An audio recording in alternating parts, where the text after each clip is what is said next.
Okay.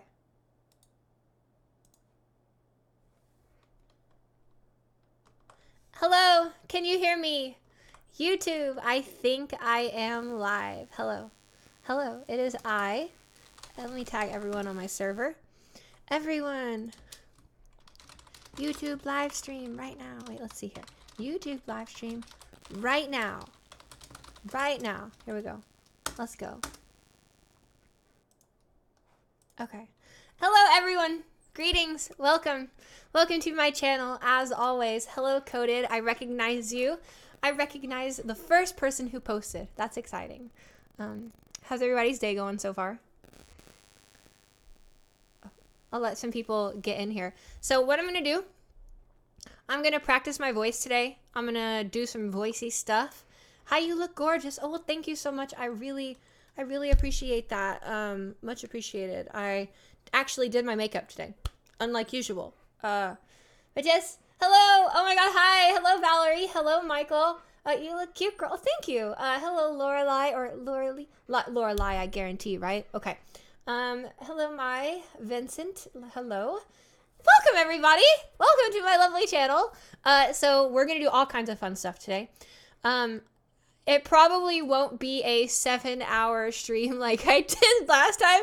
Okay, who of you here already were here for my 7-hour stream? Be real. Who has watched the whole stream? Let's hear it. I'm in rehearsal, so you can't hear anything. Oh, that sucks. But I hope you have a great rehearsal and that the music flows and everything is beautiful and wonderful. Hello, welcome everyone. You were there. Perfect. Okay, so we're gonna have a fun stream today as well. So I'm gonna just start doing voice stuff, I guess. Let me do it this way too. So, wait, I guess I'll wait a little bit longer and let some people kind of, flood in here and trickle in and everything like that. But yeah, it's a nice Saturday. Today is my first day off in like quite a while. I'm really excited to share that I actually have 4 or 5 videos that I'll be releasing soon.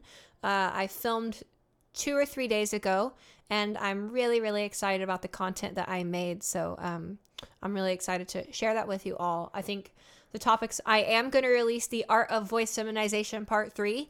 So if you have been a fan of that particular series and those have been the videos that help you the most, I'm going to drop the third one. I don't want to say a date, but I'll drop it soon-ish once I finish it. I'm about to head to sleep. Oh, well, it was so lovely chatting with you, Saphilia, nonetheless. I'll see you around, of course. Yes, I have a Discord. My Discord is based on my Patreon, so it is a patron tier. But my active private students also get. They also are in my server. I'll just go ahead and yes, my server is accessible. Let me just type that. My server is accessible here. So let's do some voice stuff. Okay, so I'm going to say a few things. So first off, we need to know a few terms. If you're new to the stream, I've got to share a little bit of info for you, okay? So let me hide myself over here while I come over here. Oops, we don't want to hide. We don't want to uncover. Wait till you see the stuff I'm going to do today. It's going to be so fun. Okay, so first things first, you need to know the difference between R1. Oh, I'm clicking on the wrong thing. You need to know the difference between R1 and R2, okay? So when you're speaking, you basically have 2 primary resonances that are based on certain factors about your body. We call these R1 and we call these R2, okay? R1 is basically the lowest resonance of your voice. It is a value that is created based on the size of your throat, pharynx, and back of mouth. So the bigger that space is, the space increase. So when you hear a sound, when you hear a sound like that, that means that I made the space bigger back there, okay? And then R2 is basically everything like up here. It's like in your mouth forward. Now, of course, this is a simplification. It's a lot more complex than that, especially if you really get into like the nitty gritty acoustics of it all. But let me go ahead and pull up a picture here for you just to kind of, just so for the new people, because I just want to do resonance today and like really use the voice a lot. But for new people, it might, we got to define a little bit so that you can actually understand what's going on. So let's see here. Let me scroll up and find what I'm looking for. Throat to mouth. No, I can't find it. I guess I could share my screen, but that'll take a while. So basically, when you speak, you have a cavity like this. This is like, imagine this superimposed on my mouth like this, like my vocal tract. So this is like the throat area here, and this is like the oral cavity structure, okay? Now, the relative sizes between these basically control everything about your voice. What your goal is in voice feminization is to essentially raise R1 as high as you feel comfortable doing it, as long as the sound is good, while making sure that the voice doesn't actually cover or get blocked by a bad technique. So we're looking for a good technique that raises R1. Oh my God, so many questions. Also from Australia, welcome. Welcome. Oh, your name is pronounced May. Okay, got you. I'll never forget that. Thank you so much.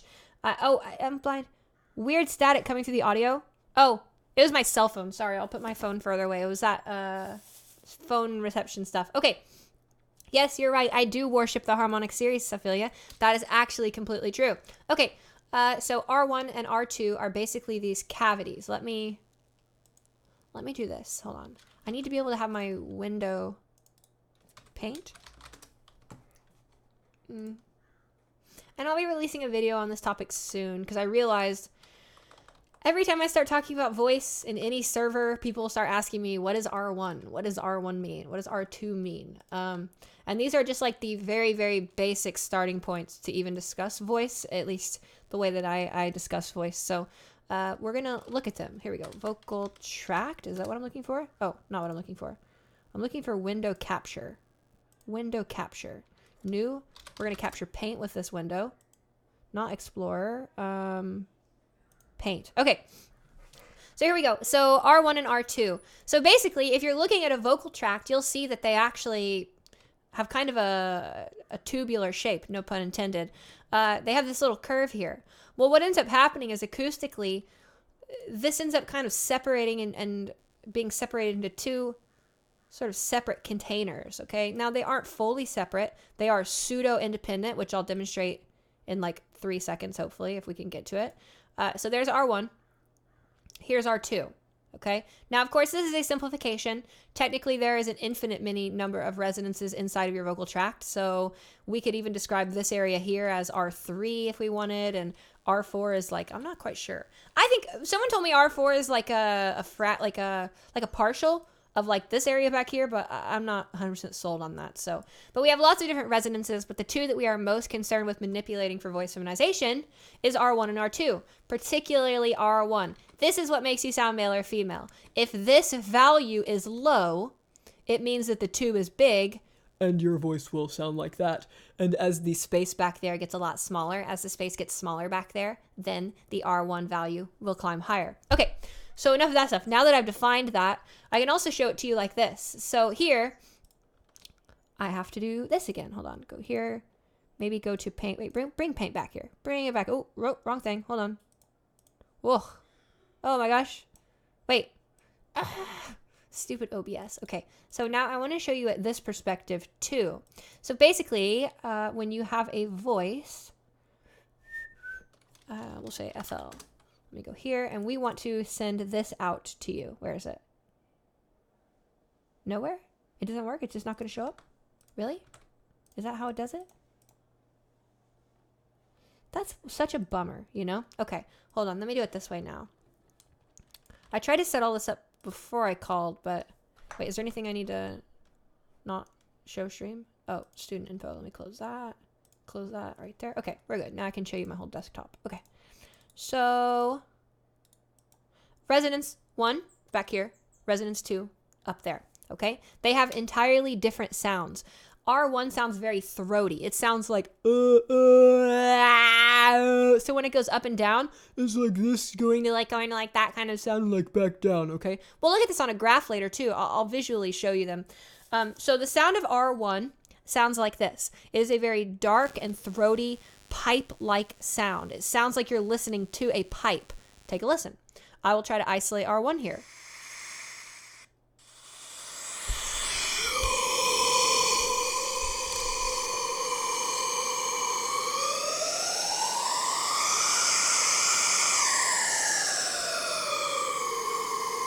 And the other day, somebody reminded me about this method.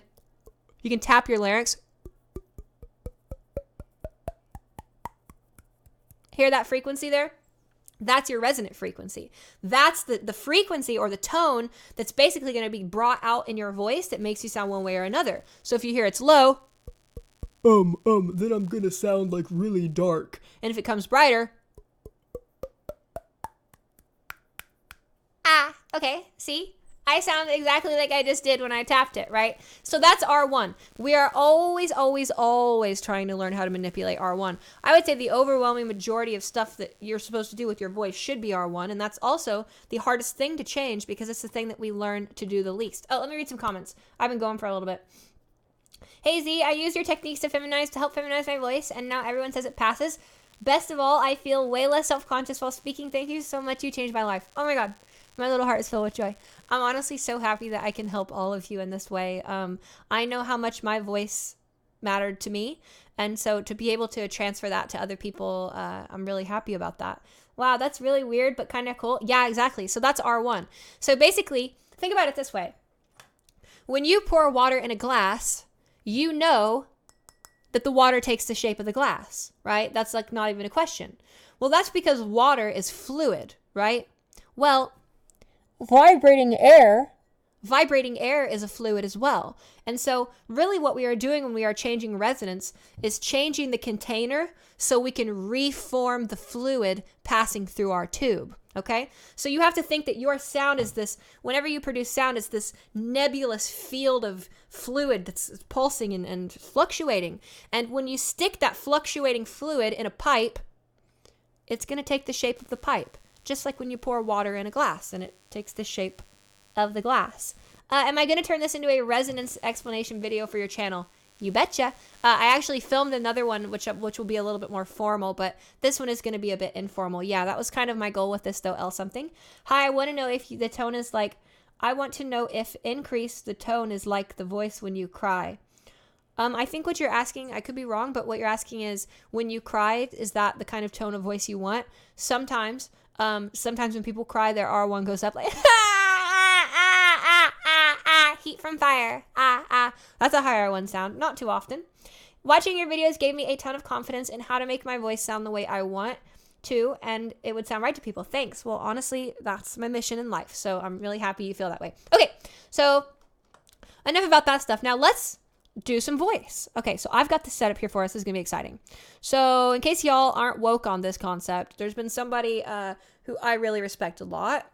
They have built this incredible application, which has been being used by different trans people and different servers and stuff, which is a resonance tracker. Okay, we'll kind of use this. I'll explain how to read this here to you in a second, but we'll set it up like this. Okay, so I'm just gonna make some sounds. Let me edit the settings on this. Hold up. So I'm going to do this so it's a little higher resolution, make the length a little longer. Okay, so I'm going to just make some sounds and let's see what happens. Oh! Okay, so first thing that we want to know is that each of these hot streaks are harmonics, okay? Basically, when you're making sound, you don't just make one sound, you are making a numerous amount of extra sounds. Think about it like a rainbow. You're not just creating one color when you make a noise. You're creating an entire spectrum of colors. You're creating the entire rainbow. Lots of different colors all coming out at once. We call these harmonics, okay? And they're these lines. And they are always in this pattern. They never change away from this pattern. And when we change our voice, all we are doing is choosing which of the colors of our rainbow gets let through. So let me show you what I mean by that. If I go from male to female sounding,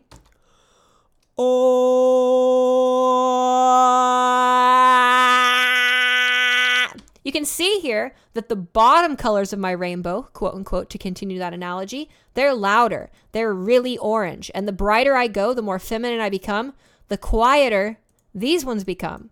That's because this resonance here, R1, which is the size of my throat, is getting smaller. And as the throat gets smaller, the volume of the lower harmonics get turned down. So you're basically taking the sound that you started with and changing it. Now, here's how you can read this. So this cyan line here is my pitch. You will notice that whenever I do resonance exercises, I try to keep my pitch as flat as possible. The orange line in this is R1. I'm going to change the color of R2 right now to more of a reddish. oh. So we're going to have red for R2. And I'm just going to go ahead and turn off R3 and R4 for now. You don't need to know about those. So I'm just going to change my resonance. Let's see what happens.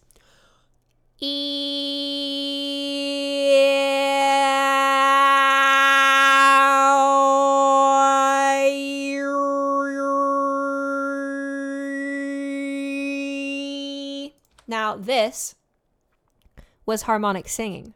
Isn't that cool? See how the reason why you heard watch, we'll count the harmonics.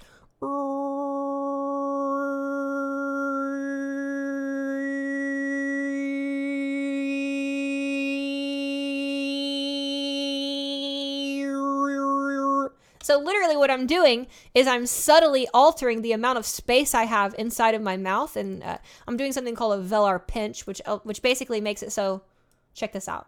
It makes it so R3 and R2 converge. Watch.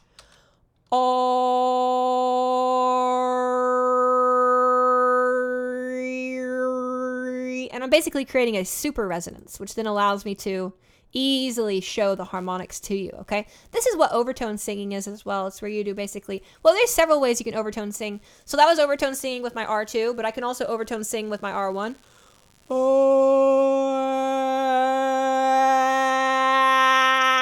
It's a little less perfect though, because as we change R1, the R2 is always going to change reflectively. Unfortunately, okay, let's see some comments here. The application is Z is demoing right now. Oh, let's see here. 222. You have an interesting way of explaining things that makes it a weird amount of sense. Well, that's because I'm describing natural things that exist in the universe that should be rational. Don't listen on speakers. The application Z is demoing right now. Where can you download it? Someone post the link. I don't have the link right now, but someone post it. Feel free to DM it. Saphilia, okay. What would you say is the thing that influences your voice most to sound natural? Okay, Ada, great question. So most of the time when people do these techniques and don't sound natural, it's a myriad of features. One of the biggest features that makes somebody not sound natural is when they do something called covering. Now, this should not be confused with the covering that people talk about in classical opera, which is where they actually track harmonics and they like cover the weak spot in the middle. Covering for me, at least, as it relates to resonance, covering to me is where you basically flex your body too hard and then you kink the tube so that the air can't pass through very well anymore. Here's an example. I'll start out very bright and then I'll cover so much you'll hear the sound will get dark. Hear that? I actually covered and reduced the space so much that the airflow was actually more impeded passing through the tube, so the resonance actually fell instead of going up. So yes, we want to shrink our tube and we want to be small, but having a small vocal tract isn't all we're after. We're looking for a small vocal tract but an open vocal tract. We want the airflow to pass through. We are looking for a geometric position of our vocal tract in which we have the maximum amount of space reduced with the minimum amount of disruption to the flow of air. That ensures that we have a good open sound. So that happens to you all the time. Yes, that's called covering. That means you're trying too hard. There are lots of ways you can cover. You can cover by pulling too far back and too far down, which is an aw cover that sounds like this. Ah, that's like an aw cover where the root of the tongue curls back and down and it creates this little bulge in the back of the throat, which essentially blocks the air from coming around the tube. There's other covers too. There's a top of mouth cover. Many people do that like so. That's a top of mouth cover where you basically are taking the R1 and you've lifted the tongue so high that now you're blanketing the sound, okay? So all of these covers you want to avoid. Anytime the sound starts to get anytime it's like that, you're covering. Don't do that, okay? So we're looking for an air, and you can even hear covering in airflow. So the ideal optimal resonance position for the highest possible and brightest possible resonance with the least amount of physical effort on the body is this structure. I call this the absolute structure. Sounds like this.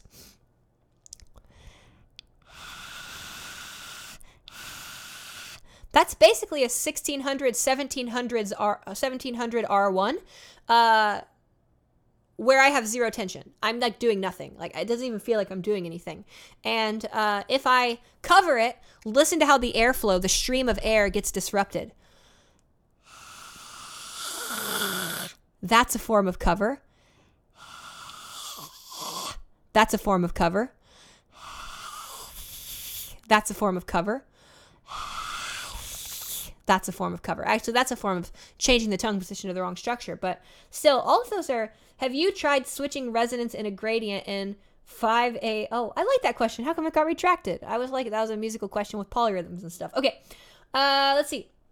So that's what covering is. You have to avoid that. So that's one way that you can get your voice to sound a lot more natural. Listen to how unnatural I sound if I speak with a covered resonance. Heat from fire, fire from heat. Like, it sounds bright, but it sounds chunky. It sounds like it's got like that thickness to it that we don't want in the voice.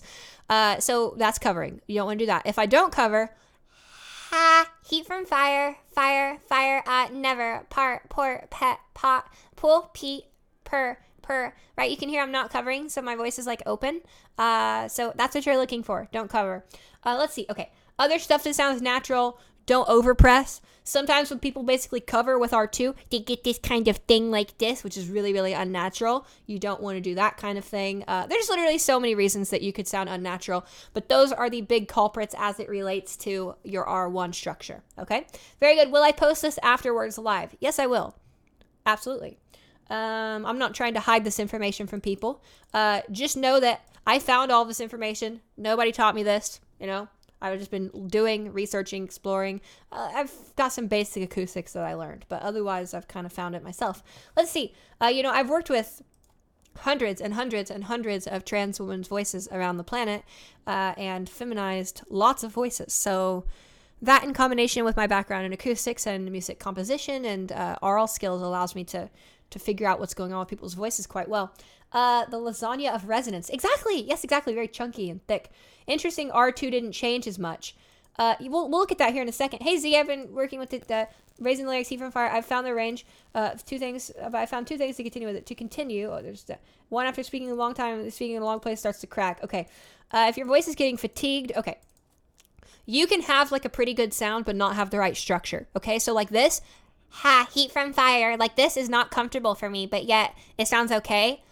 Whereas Whereas this is a lot more comfortable for me and it sounds better. And the difference is incredibly subtle, but if I spoke in the first one all day, I would end up tense by the end of the day. And if I spoke in the second one, well, I do it all day and I work with my voice for about 7 hours a day professionally. So, whenever I drink coffee, I find it hard to maintain the same level. That's actually really interesting. There's some other people in chat who know a fair bit about vocal physiology, but I would assume that has something to do with dehydration. It's what's it called? What's it do? It dehydrates you. So I imagine it maybe is dehydrating your vocal folds, which then is causing it so that your vocal folds are at a higher pitch, so they're hitting each other more often per second, which then in turn might build more irritation if you're dry.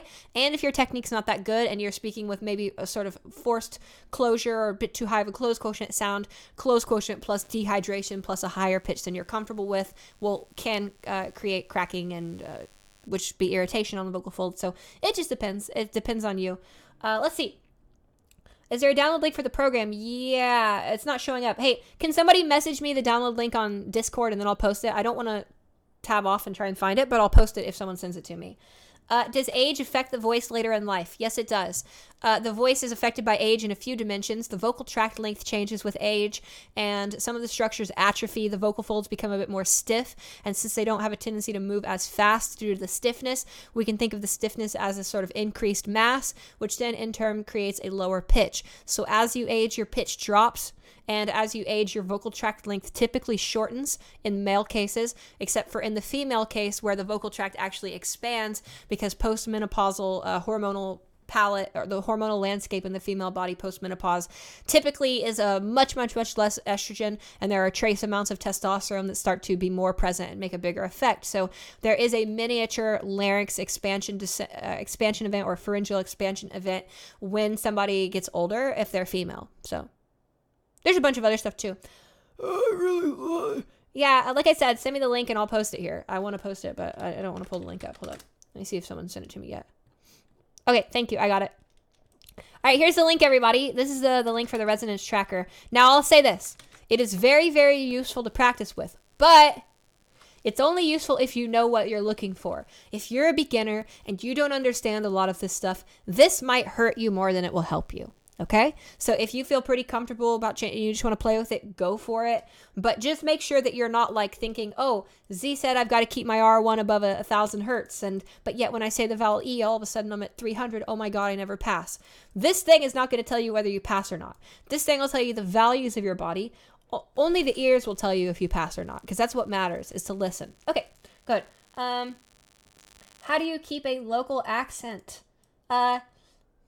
That's a good question. So a local accent's got a few different components about it. I mean, for me, it's more about the affect. So instead of thinking about what I really want to do or really what I want to do with my mouth, I think about how I want to sound, what feeling I want to convey, what feeling I want to convey to the person. So if I'm looking for a particular feeling, I can just switch into that feeling and kind of I'm not an expert with accents. I'm an expert with voice alteration in regards to feminization. But with accents and stuff, I find that if I get too analytical, it becomes very difficult. And if I get very thinking emotionally affect, the way that accent makes me feel, the style of it, the vibe of it, then I can usually hop into my accents a little bit easier. You're really thorough. Are you a Virgo like me? What sign are you? I am actually a quadruple Sagittarian. So take that as you will. Let's see here. I have to go. Can't wait to watch the rest of it later. Keep up the great work. Thank you so much. Yes, this video will be posted on my channel. Singing with this voice is a good exercise.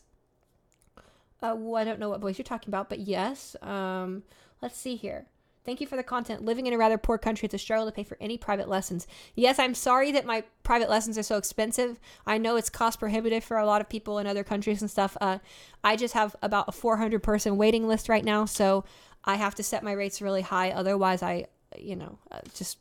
So let's see here. I am about to hire an apprentice. I've got crap, that reminds me I need to send out emails. I'm going to be meeting with some people tomorrow doing I've selected a few finalists, about 5 or 6 finalists to go into the interview portion of my apprenticeship. And so hopefully once I have an apprentice, I can start training them, and then I can start having some individuals who have lower costs or lower income status. Then they can work with someone who's a qualified voice expert in the way that I am in terms of feminization and learning through my techniques, but is perhaps a little less skilled and a little less in demand, so that the sources are more affordable. That's my goal with that. Let's see. Linux support unheard of. Well, that's our badass friend Chloe. Duh. They are the bomb, of course. Let's see. Is there any good Android apps that you know of to use? No, I don't know of any good vocal training apps. I meant as a trans voice student, how do you avoid copying the accent of the teacher? Well, we learn how to control resonance, and accents are particular behaviors of resonance. And so you kind of think about the voice occurring on a local level and a global level. An accent is a global, I'll phrase that differently, actually. It'll make more sense for this particular discussion. An accent is more of a local resonant event where on a phoneme by phoneme basis, there are certain events that are a little bit more different. Whereas a gender is a global construction of the vocal tract. It is a definition, a parameter description of the entire tube. So when we are learning gender, typically accents don't start to rub off. Now, I will say, I really like to use the rhoticized English American R, I really like to use that as a way to teach the velar pinch and to teach R2 control. So sometimes I do get students who speak non-rhoticized R, such as my students in the UK or my students in Australia. And sometimes it'll start to rub off, but in their actual speech, it doesn't rub off. It just gives them better control. I'm going to do a little bit more resonance, and I'll take some more questions. Okay, so this is the R1 gradient.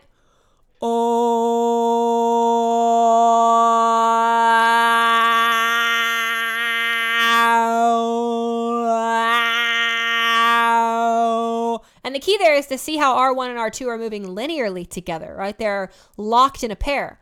Gender will always behave like that. If you go from a male sound to a female sound, you will always expect the sounds to linearly and in a fixed relationship shift upwards. If I have a male E, for example,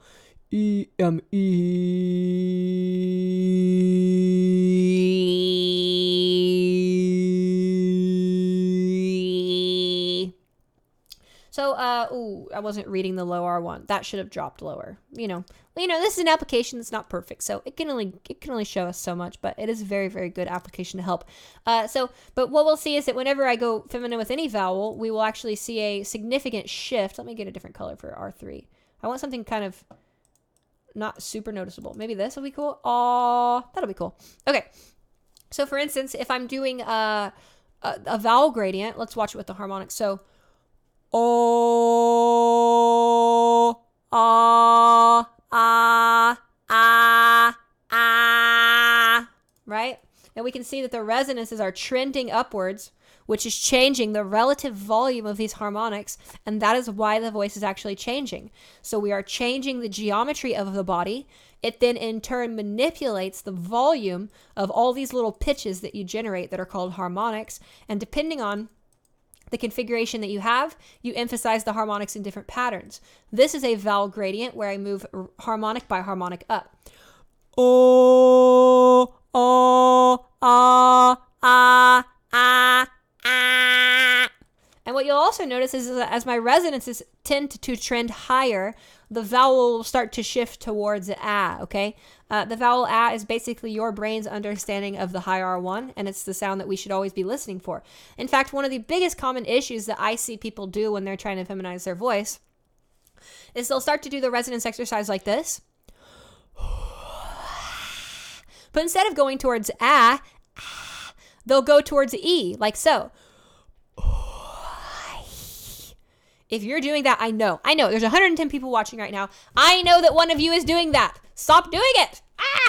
Don't go towards the vowel E, okay? I mean, sometimes you can. I don't want to make that a hard rule, but generally speaking, if you're doing voiceless R1 exercises, meaning that you're using breath or you're using noise to hear R1, it should not sound like E. Listen, I'll do the E one. This is what a lot of people make a mistake on, like so.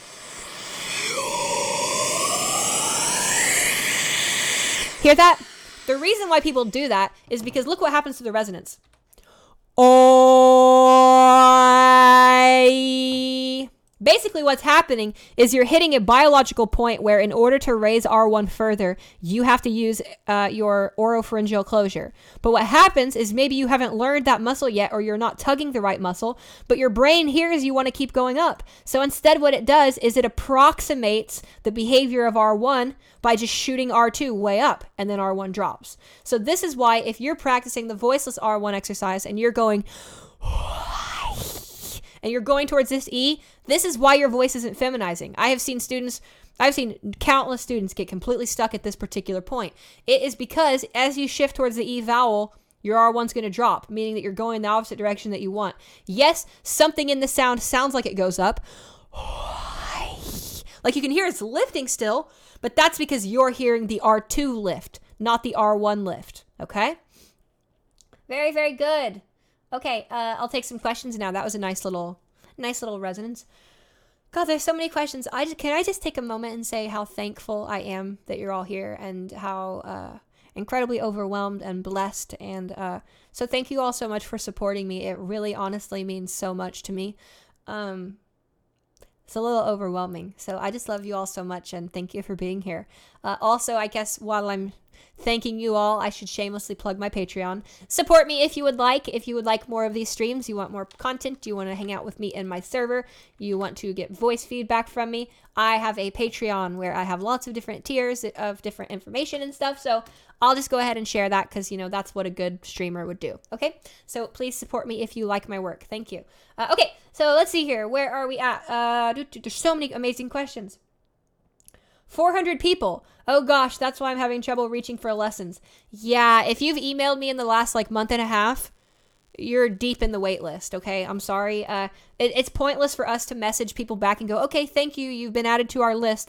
That's just a bunch of manual labor that we have to do every day over and over. So instead, my assistant and I are prioritizing just getting into the cases. So, however, I'm really happy to announce that I had a few students graduate the past couple weeks.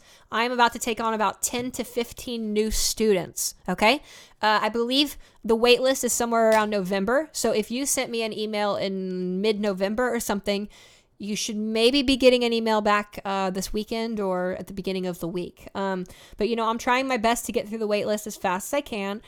People come and go, and some people, they wanted lessons 3 months ago, and then, sorry, I found somebody else, or, they're doing something else with their voice. So if you're deep on the wait list, don't think that it's hopeless. Like, we're going to definitely get to you, and you're there on my list, for sure.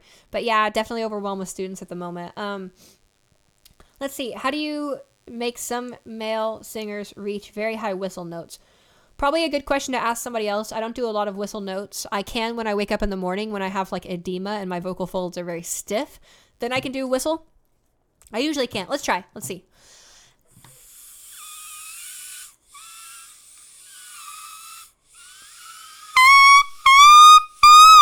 No, that's just falsetto. I can't, Oh, there it was. Oh, I heard it for a second. Did you hear it? Wait. Wait, what was that? I never do that. Wait.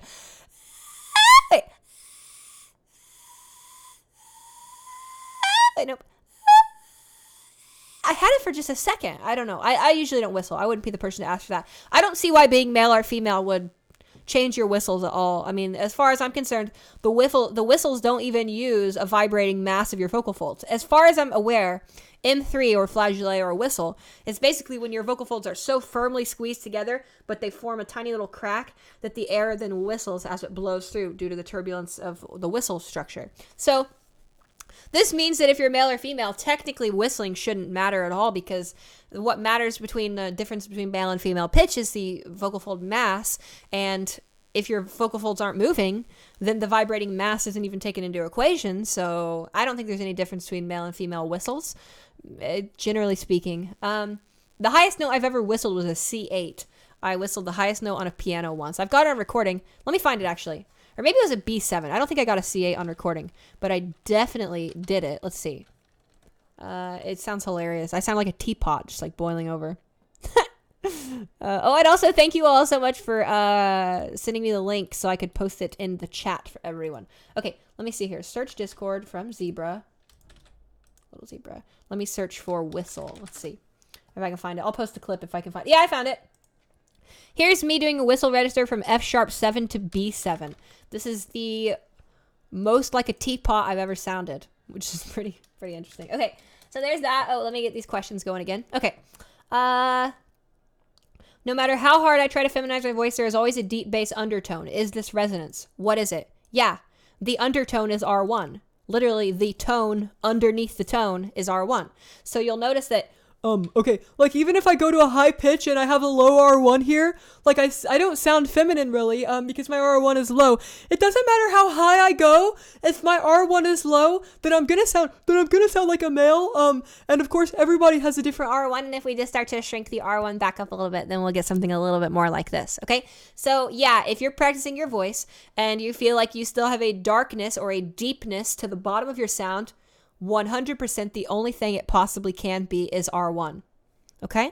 You would, if your voice was not progressing due to R2 or progressing due to vocal fold closure or progressing due to pitch, you would hear it as these other values. But the fact that you described it as there is this lowness still present in my voice, that means that your R1 is too low and you need to bring your R1 up. Okay. Wow. Does speaking in a male voice erase voice feminization progress? No, it doesn't. I'm really trying to... I can't do guy voices today. I had a day yesterday where I had a cool guy voices, but today is not the day for me to do guy voices. Let's see. I'm a beginner voice training advice. I have problems speaking loudly in my normal voice, not being able to sing higher notes, but it didn't really sound like your example with covering. Do you have small vocal cords? Folds. Yes. I actually do have slightly smaller vocal folds than average, although that is not why I sound the way that I do. And I've worked with many students who have extremely large vocal folds that are much larger than average, and they can sound just as feminine as anybody else. So if your vocal folds are big or small, that is not a barrier for you to succeed and achieve your goals, okay? Yes, the difficulties that you face might be a little different. What does the, but it's not based on biology. What does the voice inside your head sound like? Has it changed since you started training your actual voice? It didn't for a long time, but then I actually spent about 3 months training myself to change the voice inside my head. So now I'm happy to say that the voice inside my head sounds like the voice you're hearing right now. If anything, it sounds maybe a little more, okay, I think the voice inside my head sounds a little bit more like this, like a little bit more like androgynous, feminine or whatever. Something around here is probably what the inside of my head sounds like, unless I have a certain emotion. It depends on what my emotions are. That's how my voice sounds, really. I try to let affect power the voice. Once you have good techniques, you have to default to emotional affect. That's really where the voice is all about. Okay. Spooked, LLL, called out with a voice E. Yes, yeah, that's right. I caught you. That's right, Renee. I knew it. Everybody does that. This is good ASMR. Glad you like it. I love your support. Thank you. Wow, wait, that was above my Patreon. There's been so many questions, I can't keep up with them. Somebody said, that was a good question. Wait, okay. Jeez. Hi, Z. I have quite a deep voice, but when I sing, I tend to go in falsetto and sound odd. I can also sing deep, but dysphoria. What should I focus on as a beginner? To sing higher and more right? Well, singing high doesn't make you sound feminine. You can go as high as you. Okay, so here I am. I'm all the way up around like what is that, like? Oh my God, that's like 450 hertz. So there I am all the way at 450 hertz, hella sounding like a boy, okay? It's because my R1 was really low. I did this, I kept a very low R1, and then I went all the way up here. So what is your priority when you start training your voice? Well, it depends, really. It's hard to say without being in a more one-on-one situation with you, but I would encourage you to start making healthy sounds, work on sustaining notes for as long as you can. Not high notes, just healthy, rich sound. Once you think you have a healthy, rich sound, then take a look at some of the videos that I released that involve R1 exercises. The voiceless exercise is probably the one that's on my channel that will give you the most result. Practice resonance is what I would say.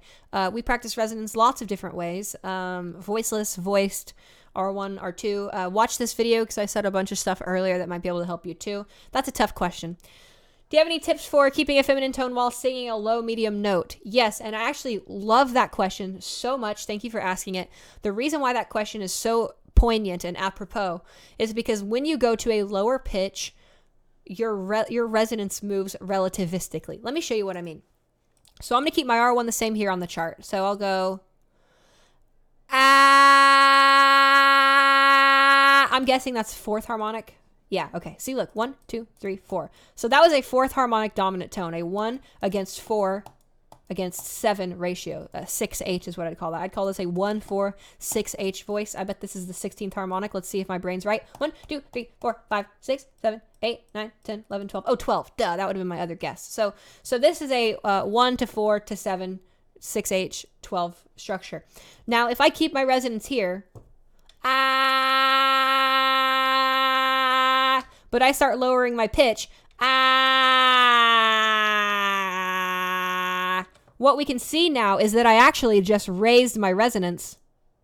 I just raised my resonance relative to my harmonics. So at this pitch, which is a slightly higher pitch, I'm on the fourth harmonic here. See how bright that is? And then I start going down, and all of a sudden now I've transitioned to a fifth harmonic tone. Now all of a sudden I'm on a sixth harmonic tone. So what this means is that when you try to do bright resonance at lower pitches, you experience a significant greater amount of acoustic resistance at your vocal folds. It's not bad for you. Resistance doesn't mean tension. It just means that the signal literally becomes more complex inside your body and it's harder to sustain. It sounds like this.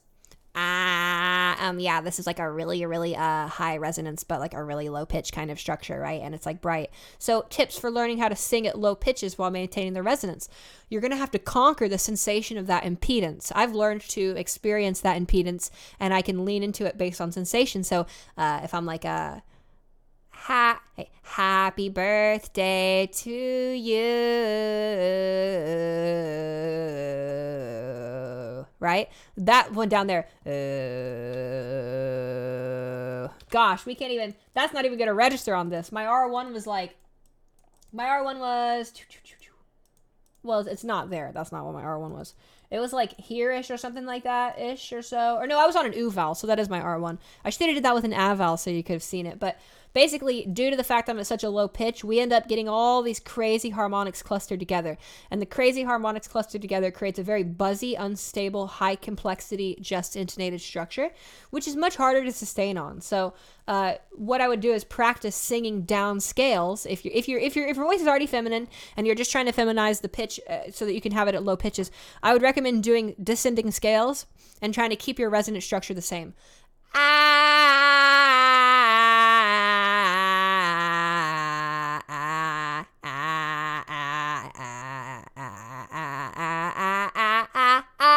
It it's so much easier to go back up. And so learning how to maintain your composure and maintain your structure of resonance while you're actually shifting through to the lower, more impeded signal is very powerful for that. Now, I'm going to order some food here. I did that last time, and then I ended up streaming an extra 4 hours after I ordered food. So let me get some food.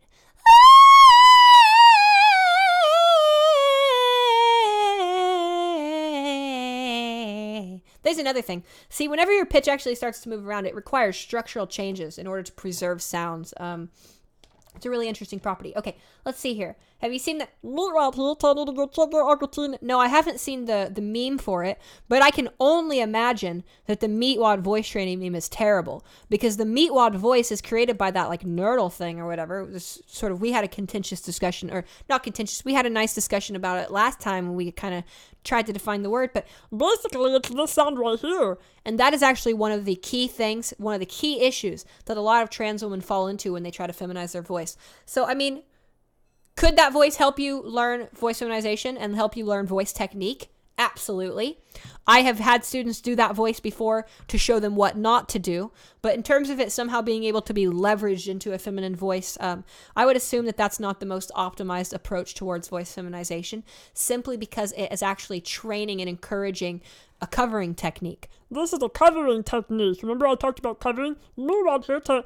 You know, it's a covering technique. So we want to try and discourage covering techniques when we're actually practicing resonance.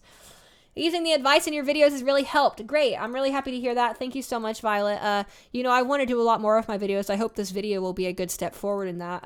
My videos are a bit light on the how-to stuff so far, for the most part. And that's kind of been intentional. I really wanted to get all of the information out there first, so that then I could start talking about exercises and not have to, for instance, one of the reasons why I didn't make a YouTube video for a long time with like instructions on how to do this is because in order to talk about the instructions, I'd have to say, okay, now your R1's got to do this. And then I have to then make a part of the video that's like 3 minutes explaining what R1 is. And it was just so much prerequisite information to explain before I even start doing exercises that I spent the first like year of my channel just releasing information about voice, so that then it's on my channel and I can say, if you don't know what this means, go watch my other video. You know, it makes it a lot easier. Z is a squeaky toy. Ooh, woo. Yeah, that's true. I am a squeaky toy. Perhaps an autoresponder would be worth implementing for new student inquiries.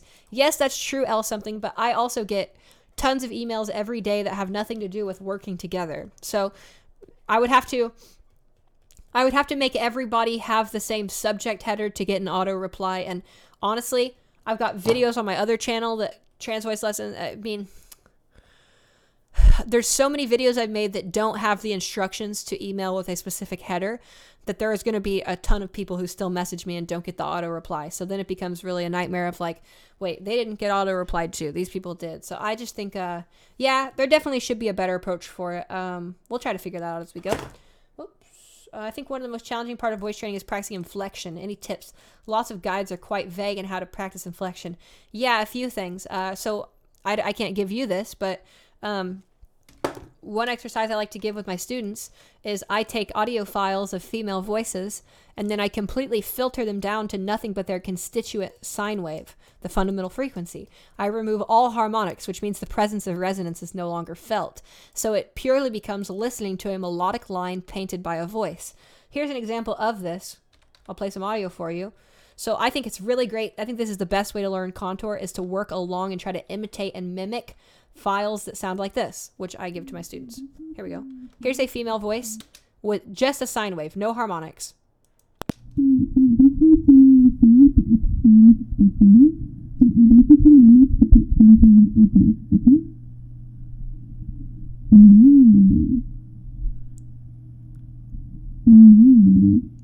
So I like to create entire like tracks and playlists of the very stereotypical cliche feminine gestures and that are just a sine wave expression, so that there's no resonance influence at all. And then I'll have my students hum with that or sing along with that and try to imitate it. Now, of course, you might not want those exact contours. It's not really, you know, I'm not trying to get people to sound like that exactly, but it's a social learning thing. AFAB individuals have these pitch, contour, inflection behaviors, not because of a biological reason like they do for most of the R1 stuff, but because of a sociological reason where they're conditioned to talk in this capacity based on the media that they consume. So it then serves to follow that we have to immerse ourselves. Another tip, if you don't have access to the files that I give, you can actually just make playlists of female YouTube bloggers, beauty bloggers, and, you know, just different female content creators, and just make a playlist and listen to that. And don't actually listen very carefully to it. Just leave it on in the background. And via exposure, you will start to hear some of these melodies. I think about it a lot like jazz, okay? When you go to play jazz, you learn all this crazy theory stuff, and then you learn all these licks that famous players learned. Like ba ba da ba, like that's a famous like there's all these famous licks, right? And it's not that you're learning the licks so that you can be a Charlie Parker copy, but you learn the licks so you can understand where Charlie Parker came from and then take the lick in your own way, right? I'll demonstrate it with my piano. My piano's not plugged in. Hold on. I was thinking about playing some Super Smash Brothers Melee on stream. What do you guys think about that? Hold on. Let me plug my piano in and I'll demonstrate what I mean. Whoa. Okay, so we want to think about pitch contour like we think about jazz melodies. Now, you may not be a jazzer, so I'll fill in the blanks for you. But basically, if we take a piano like this, this is all in the context on the discussion of contour, by the way, or melody in your voice. So let me get my piano loaded up. I've got my piano plugged in, waiting for it. Sine waves, beautiful, and then piano. Okay, so for instance, if I want to learn jazz, first I learned chords, I learned basics, I listened to the music a lot. That's the number one thing. You got to listen to it. To sound like that, you've got to listen to it. And that's true with the female voice as well. So a lot of trans women aren't given, you know, the traditional female socialization. So we sort of have to give ourselves it by exposing ourselves to all this content that was created by women for women, right? And so that alone is exposure therapy. It's like listening to like hard bop and then you start playing hard bop. If I start listening to cool jazz or whatever, then I probably am going to mostly play like cool sounds when I play. So here's what a lick is. A lick is just a simple little melodic fragment like this.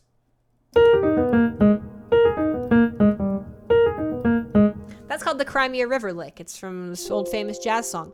And tons of players, you know, I use this lick a lot. And basically we take a familiar pattern that's like the backbone of like what's happening in the process, right? And then we can alter it in different ways. So maybe instead of, oh, hello, can you hear me? Hello? Did my stream die? My computer like died. Oh, I opened too much stuff at once, I think. Hold on. I have to reopen YouTube. It just crashed. My stream just crashed. Wait. Hello? Can you all hear me? Am I still here present? I hope I am. Can someone DM me on Discord and let me know if I'm still here? Am I still alive? Hello? Please DM me on Discord and let me know if you can hear this, because on my end, everything broke. Okay, I'm still here. Good. I'm glad it didn't break on my end. Thank you all very much for messaging me. Okay, so I have to reopen the chat and everything like that. So I can't answer any questions. But back to the thought about melody. So you want to think about it like you have these little melodic fragments that are like cultural things that have been learned. And you take those cultural fragments and then you sort of twist them in your own ways. And so we can do exposure therapy to hear that. We can create audio files that just have melodies and learn the melodies and everything like that. Okay, so those are the ways that I would recommend practicing pitch. Okay, now let me go ahead and there we go. Everything's fixing itself now. Here we go. Wait, go back to YouTube. Everything looks good still. There we go. Sorry, I wanted to do that demonstration with piano, but I guess I have too much stuff open right now. Okay. So that's how we think about melody, okay? Let's see here. God, there's so many questions. Let's see here. You almost got a guy voice for a sec. Wait, yeah, I'll try and do my best. Welcome, Chloe. Welcome. Chloe's the awesome human who created the application I'm using. How did you train your internal voice? Well, I literally just sat there and changed my voice inside my head and started talking to myself. I would like reset it every time inside my head I started to clock my voice and it sounded gross. Then I would just like fix it, just like I did in person with my actual voice. Does being a singer help? Yes. Although not always. Singers have really good control over their source. The source being how the vocal folds behave. vocal fold closure, the air pressure, the way that the lungs work, the way that the vocal folds work. Singers are really good at that stuff. And the resonance stuff they're okay at. They do it intuitively though, because they're just trying to get a good sound. So I've actually had some singers who their background in singing actually hurt their ability to modify the voice in terms of trans voice, simply because the demands of what is required to execute for trans voice really is not that all similar to what we might do when we sing. So now I do think that singers have a better ability, not natural, it's an ability they learned through practice, but they have a better ability to just create sound and just be more free with the voice in general, which can help. But sometimes you'll get singer students who are very stuck in their ways, and they're like, well, my opera teacher told me that by raising my larynx, I'll destroy my voice, So there's like a lot of that too. Let's see. R1 is the first VTR. Oh, yes, indeed. Yes. Vocal tract resonance. I like that. Now, I actually had a little image here. Let me bring it back up on the screen. I actually had a little image on the screen earlier. The very first thing I talked about on stream was what R1 and R2 means. So if you haven't, if you missed that the first time, maybe go check that out because it is important to our discussion. That's what I opened our discussion with today. So check that out if you haven't seen it. Let's see. Okay. More questions. Feed me my questions. This pleases my nerdiness. Hell yes. How long of doing ha would it take to see progress? Well, just by doing ha, i.e. the exercise I taught in the Art of Voice Feminization Part 2, just by doing that does not guarantee your voice is going to sound feminine. You have to make sure that your ha sounds correct. If you do this, that's not going to get you to sound feminine because you stopped on a neutral ah. We have to go much further to sound feminine. For ultra feminine. So it's not as simple as just say ha a bunch and you automatically sound feminine. You have to know why you're saying ha. You're making the H noise because the H noise is a voiceless sound which is spectrally rich. It means that it produces lots of frequencies and it does not have harmonics, which means that we can hear the resonance. All of that is resonance bending. And so you have to know that when you're doing that exercise with your breath, why are you doing it? You're doing it because you're making the H sound so you can manipulate the shape of your body and try to find the right structure, the right sound, which sounds like this.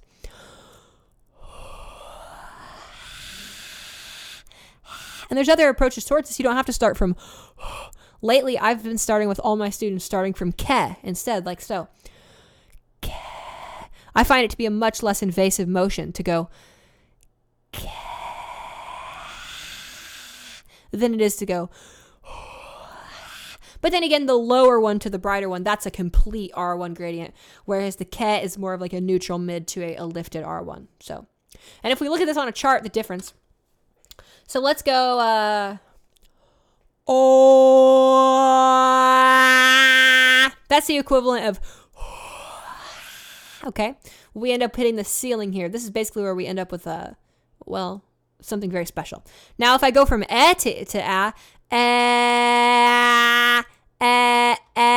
oops. It's a smaller motion, okay? So it's very useful still, nonetheless. If I go all the way up with it. It's a very useful motion. It's like 2 harmonics worth of change instead of 4 harmonics worth of change that we get with the default R1 gradient. So it depends on what you're looking for.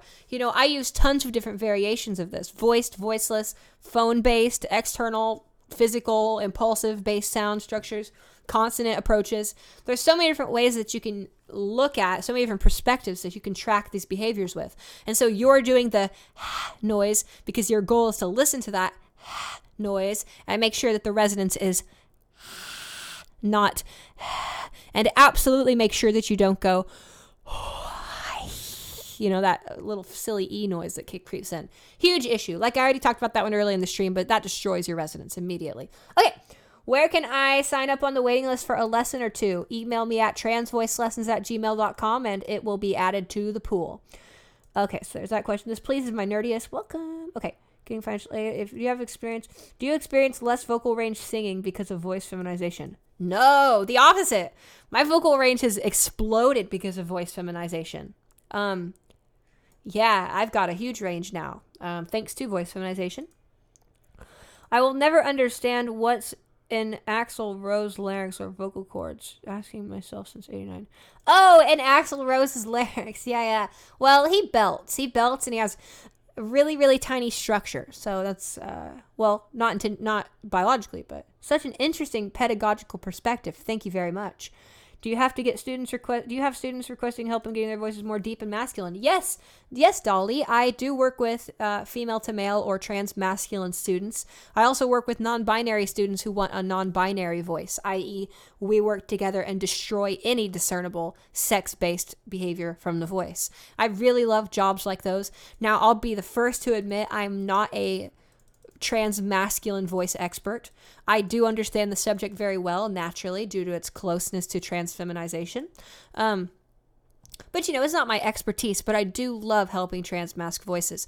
I especially love helping trans masc voices who have already had a pretty significant course on testosterone and have a deeper voice, but yet maybe there's still these qualities about it that they pick up as feminine. I like doing those more than I like, pre-T FTM voices. I love all voices, but pre-T FTM voices are just a little bit more limited by nature. It's much easier to reduce away at the space than it is to increase the space. And so, but yeah, I love that. And I love working with non-binary voices. I love working with people who bring me cases that are so out of what I usually do, because then it's a profound learning experience that I have to make up and invent while I go and figure out new things. And, that's how teaching works. So that's what I love about it. Okay.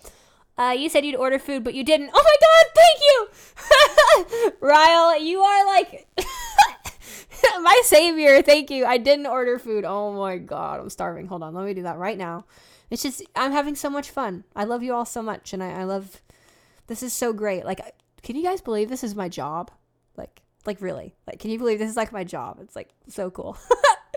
I just sit around and teach people how to change their voice and practice my voice, and here we go. I'm gonna get Five Guys, I think. Wait, why is the delivery length on this so long right now? Wait, that's not the Five Guys I normally order from.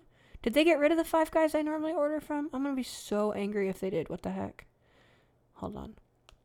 What do you guys think I should eat? You guys think I should get Indian? Thai? Something more like local? Chipotle. Okay, I think I'm gonna get Chipotle. Let's be real. I'm getting Chipotle. Wait, no. Yeah, what do you guys think? Chipotle, Indian, like a burger kind of thing, or Thai, or sushi could be an option. I don't know. Let me know what you guys think I should eat, and then I'll order. Okay. Let's see. The lick is like a catchphrase. Yeah, exactly. A lick is like a catchphrase. And so we want to take like the melodies, like the catchphrase melodies of female voice, which are culturally disseminated. There's nothing natural. A woman's not just born out of the womb going, yeah, that's a 100% socially learned behavior. Now we could argue that behavior became culturally reinforced due to a biological basis, whatever. You could argue all kinds of things, but nonetheless, it's like a catchphrase that was socially learned. And so you should try to learn those catchphrases and tweak them in your own way. Okay, very good. What about the lick? Oh, yes, of course, the lick. Do. That's actually a great example. I should have used that example a long time ago. Okay. Yes, D-E. I would totally sub to your gaming channel. Thank you. Super based. I think I'm going to make a Twitch and start streaming Melee. I'm main Falco, Juneberry. I am a Falco main. In fact, let's do this. Let's play a little bit of Melee while I talk and teach voice. Only because I need to warm up. I need to warm up a little bit so that I can crush everybody else that I play later. Melee. Okay.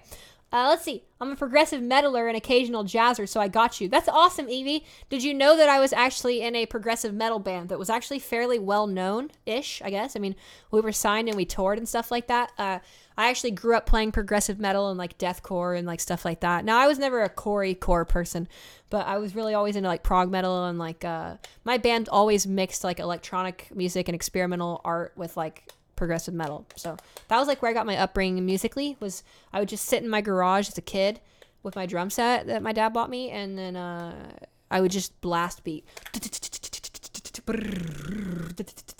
like do that all day. But I don't do that anymore. Now I'm a lot more nuanced with my musical expression. Wow.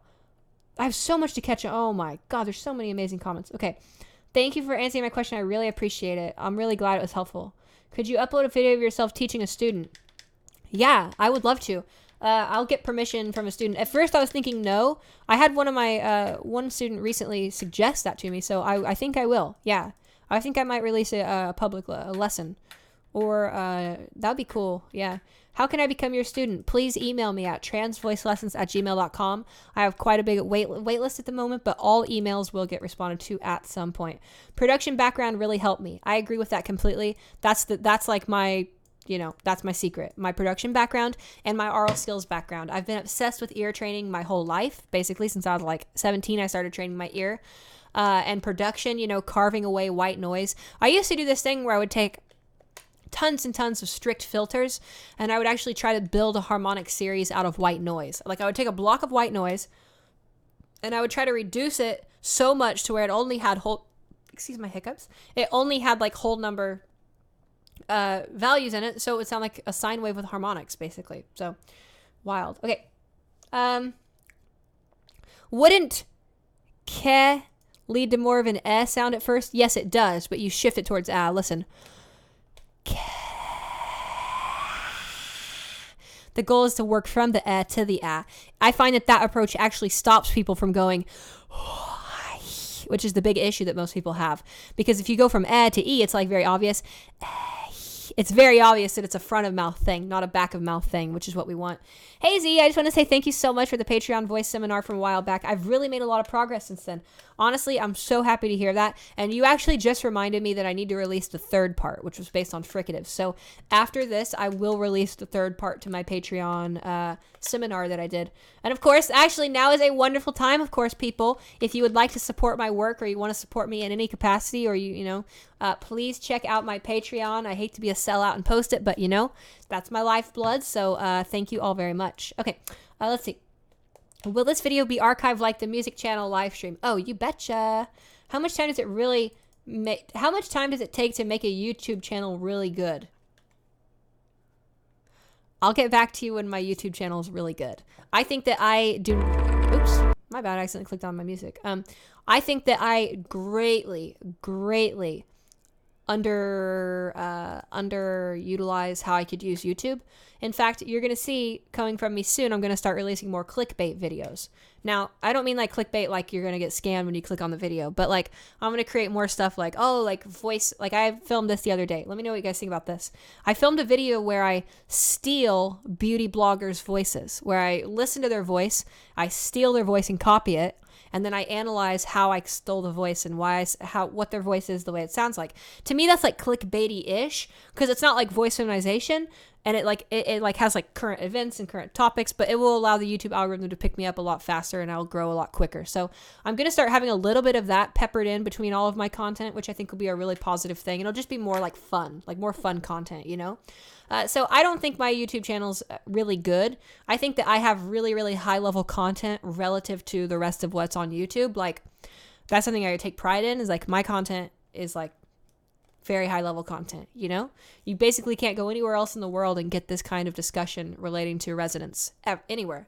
So, but I really underutilize the social media aspect. I don't have a Twitter. I don't have an Instagram. I need to make a Twitter. I need to make an Instagram. I don't know. So I could do a lot better with my YouTube, but this is good so far. I'm just so thankful to even have the platform to attempt this stuff. Okay, let's see here. Ooh, we stand upon naan curry. Yes, of course. Yummy. Your voice, yes, perfect. Chipotle. God, there's so much good food. Now I'll order it. Currently working on an offline, not real-time speech synthesizer would be more accurate. Yes, this is nice to have in the background. Ooh, wonderful, Chloe. I'm glad to hear that. Z's daily life. ASMR in the morning. Do voice all day. Typing in the toilet. Piano sounds. Praise to the harmonic god. That's so true. That's literally my morning. Straight up. Wake up. Lay in bed. Shitpost on Discord for about an hour and a half. Slowly get out of my bed. My voice at that point's mostly warmed up just because I'm awake. Take a shower. Get straight to work. I usually see about 5 trans women a day, or, it can be anyone, non-binaries too, whatever. And it just, whatever, anybody goes. But I typically see about 5 students a day, and then get off work, make some music, try to edit videos, try to teach, post on my Discord server, hang out and stuff. Chipotle is garbage. That's hot take there. Damn, Isabel. That's a hot take. I don't know. I think it's decent. Okay. I would love to make a career out of something trans related. I never anticipated it. I thought I was going to transition and then move on from the trans community and be stealth and no one will ever know I'm trans again. Aha, it'll be such a move, you know. That's kind of what I thought, but I just realized I don't want to do that. I like helping my community. This is the community that I'm a part of, and no matter how much I pass or how much I stealth or whatever, I'm still a trans woman. You know? I will be till I die. Nothing's going to change that. So it means a lot and no one else is going to help our community other than us. It's up to us to empower and lift up other trans women and trans men and trans people and gender non-binaries and gender non-conformings and fucking anybody who doesn't feel like they fit what society tells us we're supposed to do, you know? I love all the people. I myself am actually kind of non-binary, like internally, you know, in case you don't know that. So, I mean, I definitely, you know, she, her, for sure. I'm a girl. But at the same time, I view myself as like sex female, but like gender's not real. Well, I mean, it's real, but it's not like real, you know? So like, I don't know, whatever. Gender's a giant confusing thing to talk about. So let's see, Indian food. Okay, now I need to order food. I'm a 15-year-old Brazilian boy. How can I self-duet? No, I can't be your girlfriend. You are a child. I'm almost 30. I would never ever be comfortable with anything remotely like that. How can you self-duet? Record yourself. You can download there's some apps for free on the App Store that are looping apps where you can sing and then it'll loop back over and then you know you can sing like that. Yes. Will you ever do videos on how to do countertenor singing?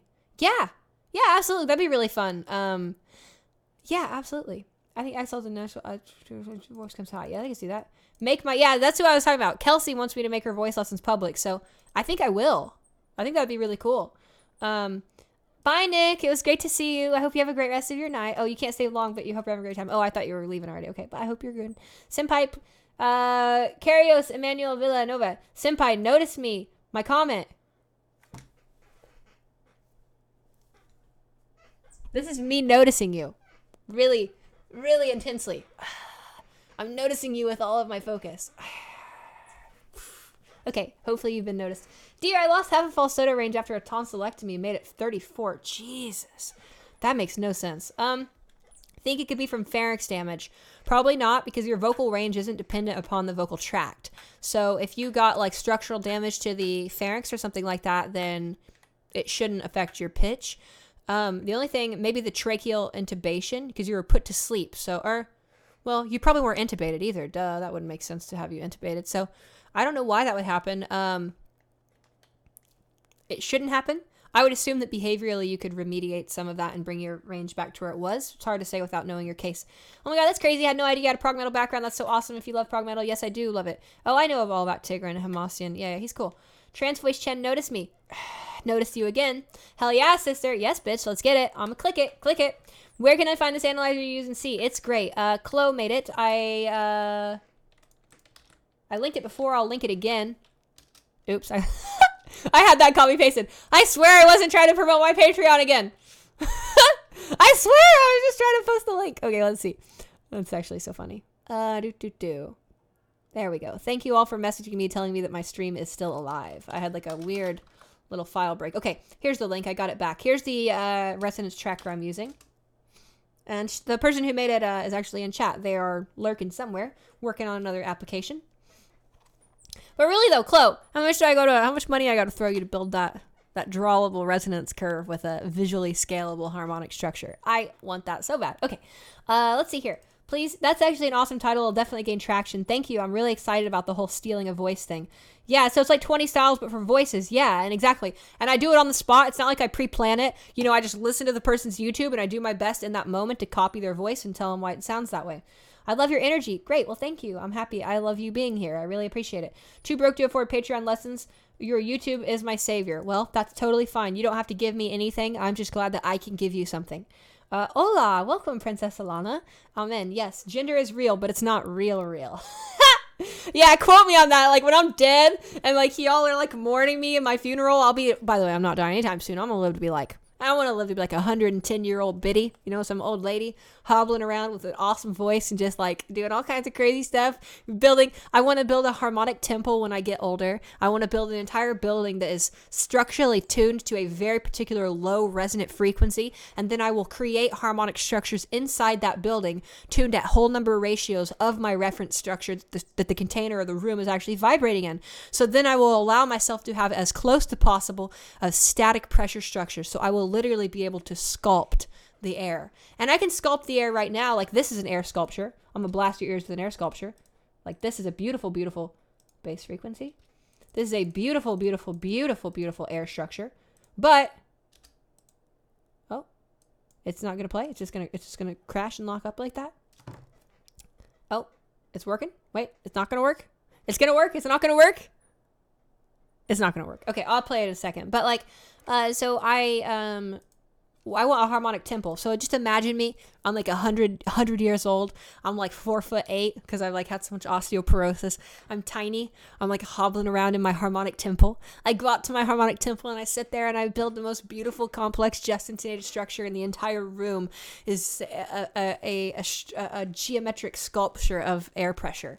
That is like my ultimate dream, and I'm just so happy that transitioning and gaining more peace with my body has even given me the ability to imagine myself as an old person.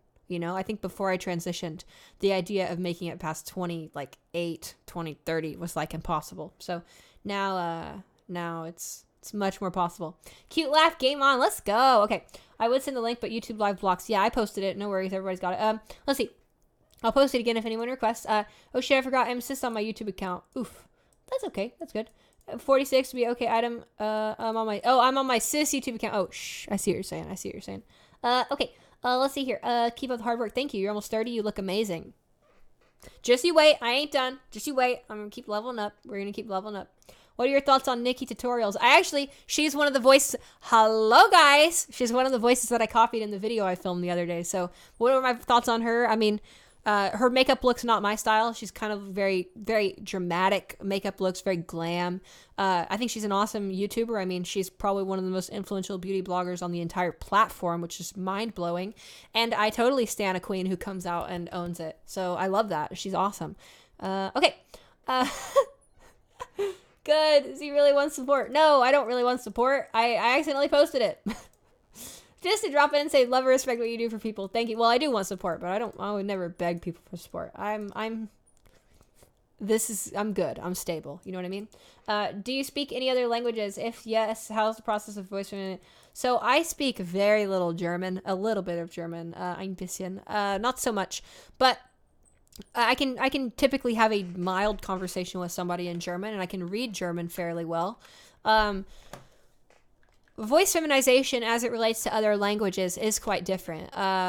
Structurally, though, the biological differences between a male and a female vocal tract are pretty consistent across the board. Of course, sex is a gradient, so it's not like, oh, you're male, so you have this structure. Oh, you're a female. There are lots of male individuals with female-like structures in the vocal tract, and there are lots of females with male-like vocal tract structures. So it's not even about sex. It's a lot more about hormones and a lot more about tissue configuration. And so the so different languages call for different special sort of uses, and for the most part it's all the same. R1's got to go up, R2's got to go up, but the certain behaviors, like French in particular, has a lot of these like curved out lips, and so for a French trans woman, she would want to take that behavior and then nullify it a little. So she would have a little bit less in the voice. And it's not necessary, because as long as you have oropharyngeal closure and you've got a high R1 around like 1,000 hertz, I can push my lips out as far as I want and sound normal, right?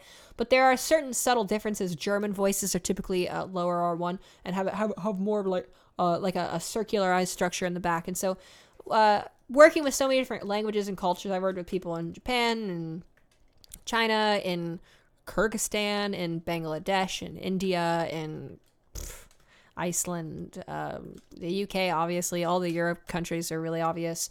Worked with some people in like South America around there, Chile, Brazil.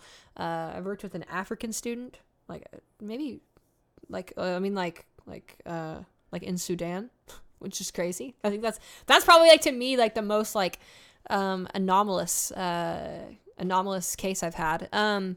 But no, I've worked with students all over the world. And so I've learned a lot about what certain languages do. Basically the language that you grow up with is in a set of blueprints and instructions for the behavioral modifications that you do when you're using your vocal tract. So certain languages may have better or worse behaviors that can help or hurt. And so we adjust and we slightly alter what we do for different languages, but generally speaking, the core concept is the same. Dear, you made what many doctors and professionals never made. Thank you. I really appreciate that a lot. If there's anything that has... So when I was younger, so I have a degree in music theory and composition.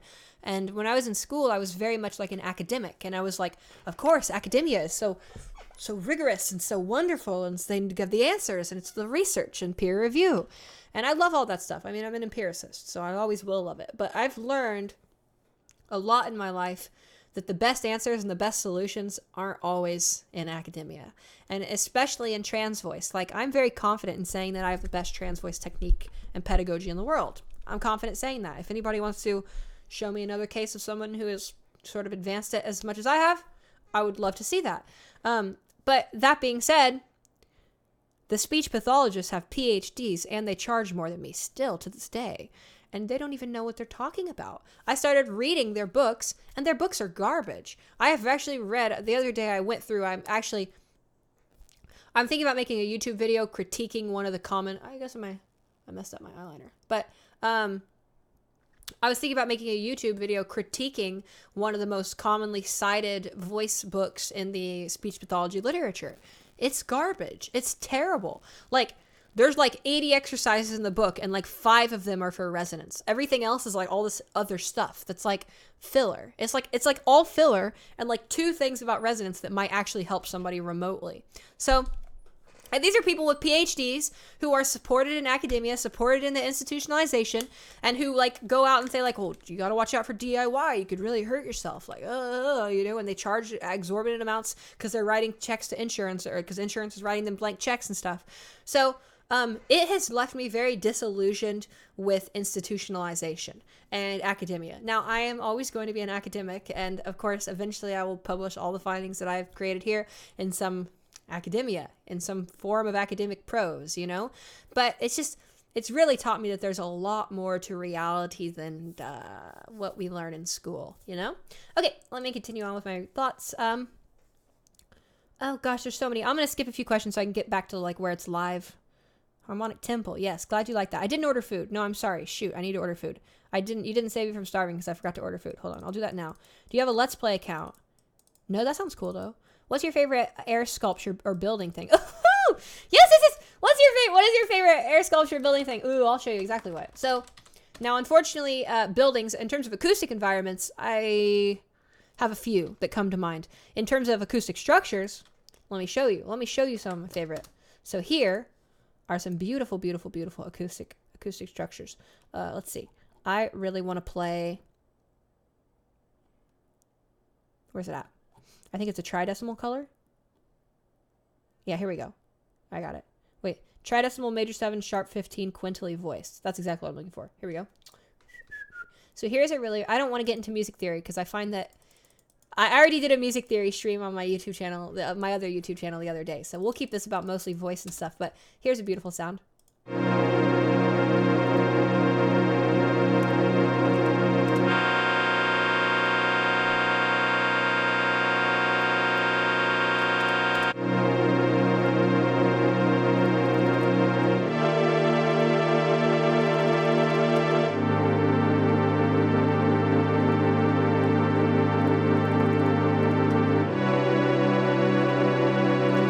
That's one of my current favorite air pressure structures. That is the air pressure relationship of 26 against 39 against 58 against 66 against 74 against 98 against 111.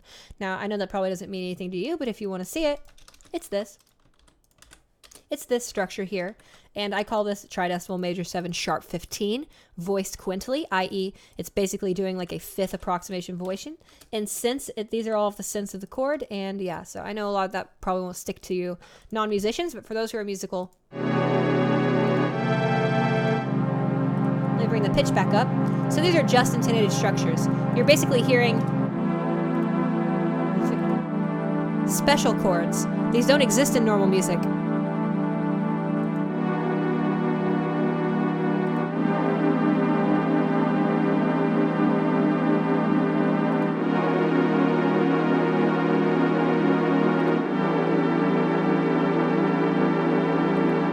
These are my favorite sounds in the whole world. Period. There's nothing that I enjoy more than a good just intonated chord. There's just none. Here's a beautiful pencil minor 11 with a falling comma.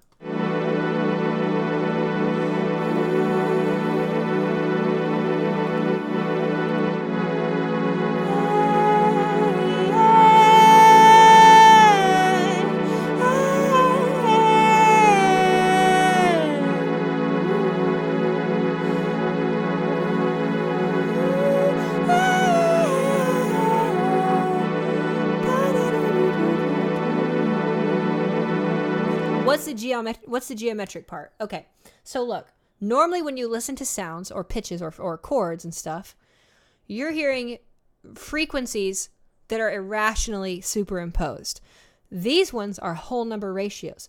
You're literally hearing pressure relationships into air. Like, for instance, this sound I'll try to explain it. I don't want to get too into this because every time I do, my viewership drops. Okay, so that's hilarious. So here we go. This is what I'm about to play for you. Let me do it with this sound. Okay, this is a 5:4 ratio.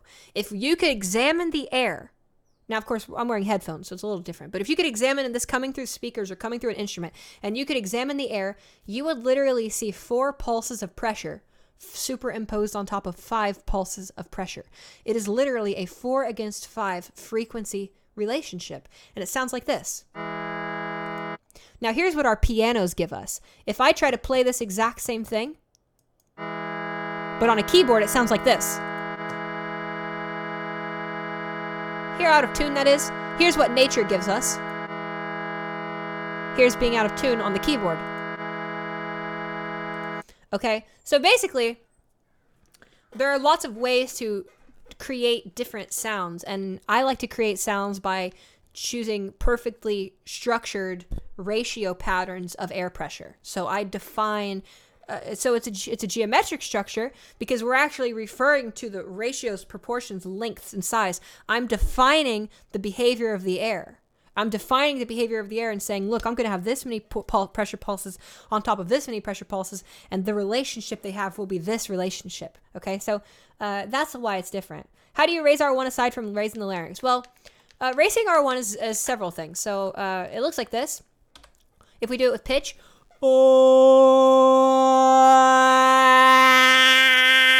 there it is in a vowel gradient switch. Here it is with a single vowel.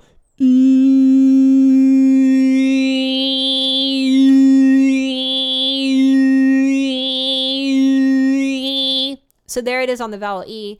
You can raise R1 with like really any sound. It's always present in sounds. But basically, R1 is controlled by the tongue root position. So we want to pull our tongue a bit back. The tongue root elevation, we want to put our tongue sort of in the, we kind of want to kink our vocal tract. So instead of it looking like this, which is kind of what we are starting with, we want to kink it so it's like that, basically. Okay, and we have a bigger mouth and we have a smaller throat. So R1 is raised by that. R1 is also raised by, I made a video of this the other day, but oropharyngeal closure.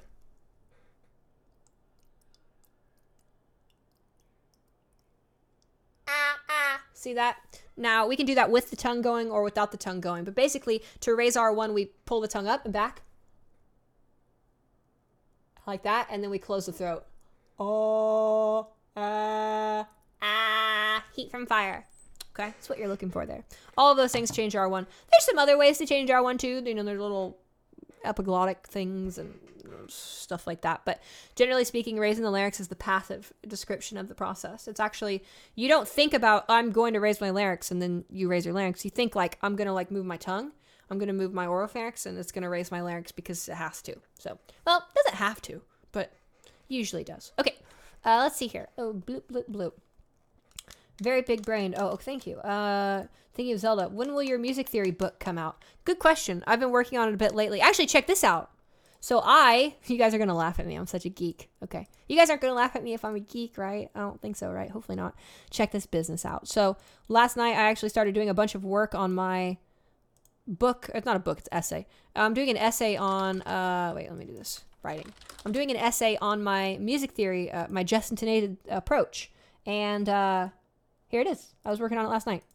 Yes, this is the writing terminal I use. I know I'm a super geek. It makes me feel cool. But so I was just working on some things here, macro harmonic structures, and basically it'll outline the way I use my just intonation structure, and it'll lay out the process, and then it'll walk the student on how to use just intonation in the way that I do, and then it will also define the idea of macro harmonic structures, and then I'll give examples of them, and then I'll render the macro harmonic structures through the prime modal systems, which I'm writing about there, and then of course talking about interval approximations and the explanation of why I use prime numbers for this process instead of the other ones, factoring behaviors, the names for all the primes: harmonic, triprimal, pental, septimal, undecimal, tridecimal, septendecimal, novum decimal, vicem or tertial, trisimal, primal, trisesimal, or septal. Now these ones I'm still questioning. There's one here, I can't find a good one for 29, unfortunately, so I'm still kind of working on that part. Then I did the first 4 factors of every single prime number up to 61. These are really important because the first 4 factors basically give you octave, fifth octave, which is like the fundamental backbone of music. So if we repeat this structure at a different prime, say 13 to 26 here, everything between, all the numbers between this are now going to be unique ratios that are like basically a digital redivision of the harmonic octave. It's very interesting. And then of course some other stuff. So I started working on this last night, got some thoughts out, which I'm really proud of because I've been trying to get this essay out, but I've been having trouble getting the pen going. So last night I buckled down and I'm pretty proud of what all I wrote last night. So it seems pretty good. So yeah. Let's see here. Yes, writing music theory in a terminal-looking-esque matrixy window. Okay, is it possible not to be able to feminize the voice? I don't think so. I mean, sure. Everything's possible, right? Yeah. But, I mean, I think with good training and as long as somebody is physiologically... Well, heck, you don't even have to be physiologically fully accurate, you know? Like, I mean... I've worked with students who have actual deformities of the vocal tract and they can still been able to feminize the voice. So I need to order food now for real. I want something really yummy. Pizza? You know, I actually haven't ordered pizza in like ages. I mean, it's been ages since I've ordered pizza. I don't want to... None of that pizza looks good though. Let's see. Maybe pasta? Okay, let's see here. So all pianos are slightly out of tune. Oh, hell yes, absolutely they are. And yeah, exactly what you said, Moniker. They take the power of 2 and up the octave, and basically it's like an irrational, it's like an irrational root. It's like a 12th. The 12th tone equal temperament is literally the 12th root of 2. Like, who thought that was a good idea? It's so stupid. That means if you looked at the air pressure then like the air pressure would never close. So it's based on irrational ratios. It's like buying a desk from a carpenter and like the ends aren't flush. It's actually like falling off the edges and stuff, you know? Do I have perfect pitch? No, I don't. But I have insanely good scent hearing. I can hear things down to about 5 cents. So if you play an interval, I can say, that sounded like 675 cents, you know? And I'll typically be give or take 5 plus or minus. Okay. L something. Oh, okay. Yeah, 3 blue, 1 brown's really cool. I haven't seen that particular video, but I love it. I laugh at myself because I'm a geek. Yup. I'm also a geek. I love you, sis. Thank you. I love you too. I'm much appreciated. Hi, Ziana. I wish I'd seen this live stream a little earlier. Don't worry, it'll be up on YouTube, so you can always watch it. I'm starting to be afraid of you. Psh, you call yourself a geek and you aren't even using. True. Well, we're still live. Yes, we're still live, and I haven't gotten food. You are so smart. Sometimes. It depends on what we're talking about. Thank you for the guide as well. Oh, yes, of course. Yes, add all the stuff to add all the Z stuff. Yes, indeed. L something's a wonderful friend and co-patriot, I guess I'd say, and a former student of mine, or maybe current student. Who knows? I haven't looked at my calendar.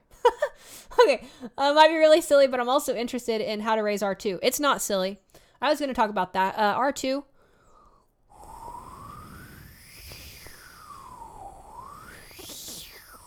That's the sound of R2 raising. Whistling is R2.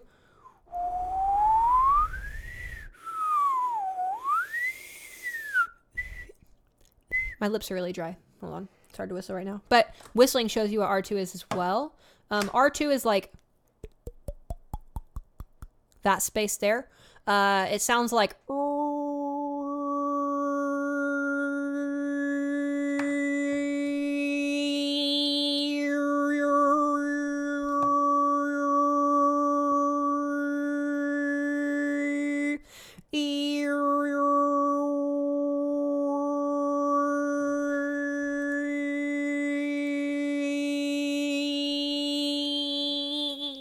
it's hard. I need to find I need to invent a new technique to go beyond that. The 16th partial is very hard to harmonic sing up to. Well, it depends on what pitch you're at, but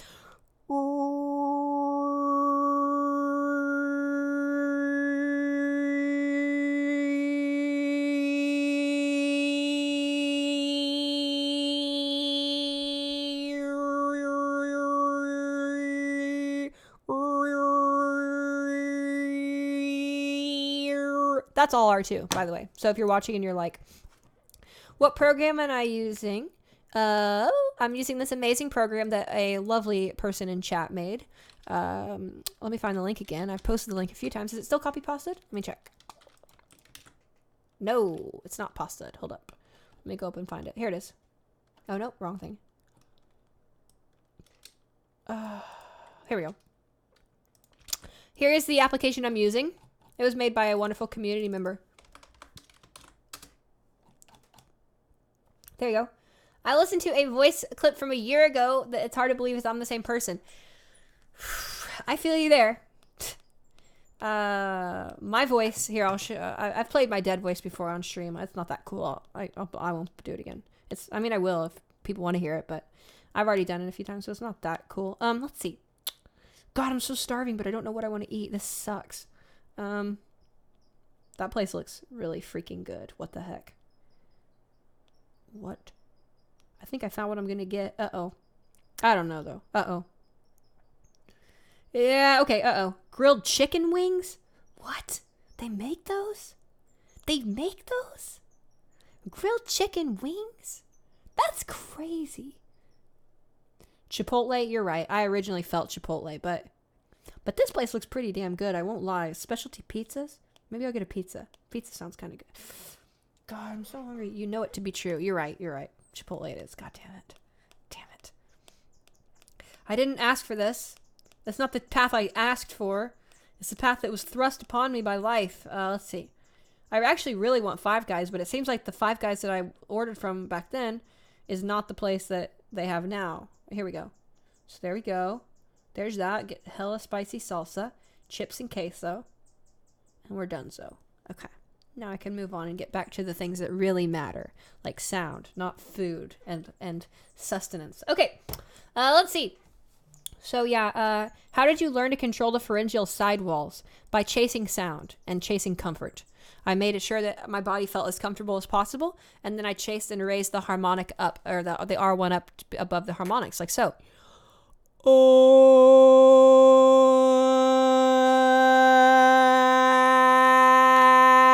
All that's tongue position. But in order to do that, you have to learn to squeeze your throat or the walls of the pharynx like that. So basically, I learned to hear it, and the sound is always the guide for all of this. It's always the key. It always should be too. The technology these days. I want to hear this clip. You're genuinely interested? Sure. Grilled chicken wings? I know. I should have did grilled chicken wings. It's okay. Chipotle is going to be super bomb and super fire anyways.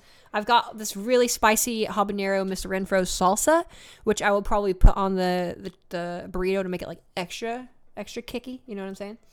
Although I love how I like to ask for the queso and the red spicy, I like to get the spicy salsa plus the queso. Oh, that's so good. Don't you even come at me with that. Okay.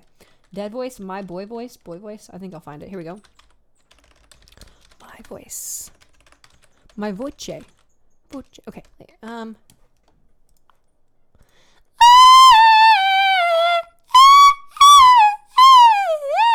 Ooh, I was going to play a song on stream, but it'll probably get flagged by YouTube. I want to listen to this artist I've been listening to a lot lately. Her name's Nao, Nao. I don't know how to pronounce it, but she is amazing, and I love her music, and I want to listen to it right now, but I'm on stream, so instead, I shouldn't listen to it.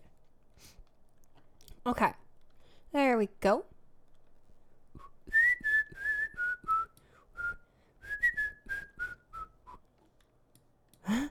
That was funny. I saw some funny things on the server. Okay.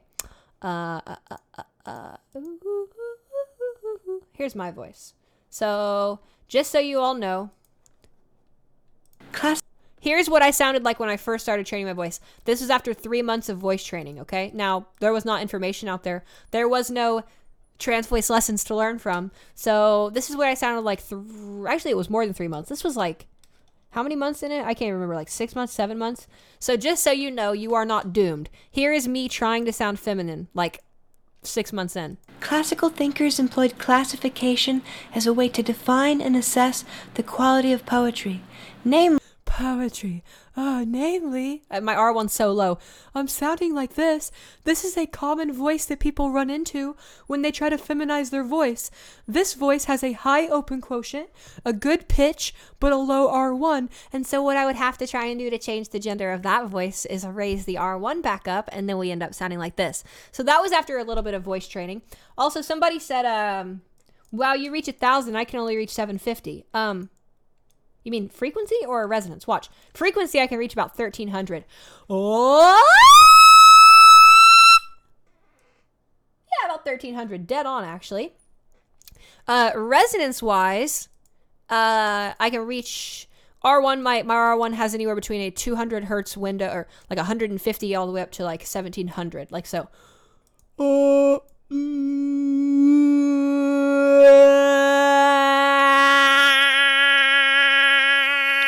Yeah, so I covered there. That's why I got darker. But, so, you know, I'm about 1,600-ish, 1,700 on some days. So my R1 can go from about the 200s up to the 1,700s. My R2 can go from about...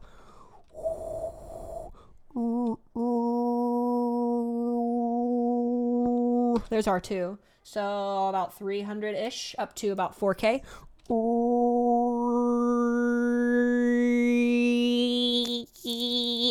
Peaked at 3,500. That's a really hard barrier. That's where my R2 barrier is right now. Not that you would ever need that for speech or for voice feminization. For voice feminization, 3,500 R2 is like, come on, that's like too high. But nonetheless, that's the range I have with my resonances. Please give us a warning. Ouch, my ears. What did I do? Oh, I sang really loud, didn't I? You can sing in soprano or mezzo soprano. Yeah, but I don't think those words are like real, you know? Those words like describe particular stylistic intersections of biology and education, and it's kind of a little bit more. Would it be possible to put a compressor on your voice? That's a good idea. Yeah, I'm sorry the volume fluctuations are bad. I apologize for that. I can't put a compressor on it right now, but I can promise you next time I stream I can compress my voice. Let me just double check. Let me see. I don't think I can use a compressor on OBS, and I don't have my audio going in through something right now, so yeah. Sorry. I can't do that now, but I'll do that next time. That's a good idea. I'll start doing that. Then I could play with reverb, and I could really sing for you. See, I hate singing on stream, like musically, unless I've got other stuff going on. Only because acapella singing in my dry room sounds really bad, but put a little bit of reverb on, and then all of a sudden it's like, wow, you sound amazing, you know? So reverb really makes a huge difference. Let's see. Have you analyzed a fart? Yes. I actually made a dubstep song in 2011 where I took the audio file of my friend farting and turned it into a dubstep bass. I don't know why I did that, but I did it. Oh my god, that's funny. Oh, my guy voice. That's what I was looking for. So there was my like stupid, bad, poopy boy voice. Or not poopy boy voice, but my my voice before I got good with it. You guys all heard that. It sounded terrible. You guys all heard it. So you know that I didn't just start sounding like this from the very beginning. Let's see. Oh, has a link. Clip. There we go. Okay, so here we go. My boy voice. My boy voice. What did it sound like? Greetings and welcome to my favorite... Something like that, but I can't do it the way I used to do it. Hold up. Here we go. Oh, I'm coming up on it. Hold on. Sorry about the volume fluctuations again, by the way. Let's see. Happy birthday. Keeping it together with not what I'm looking for. Not what I'm looking for. All these are really good. Oh, here we go.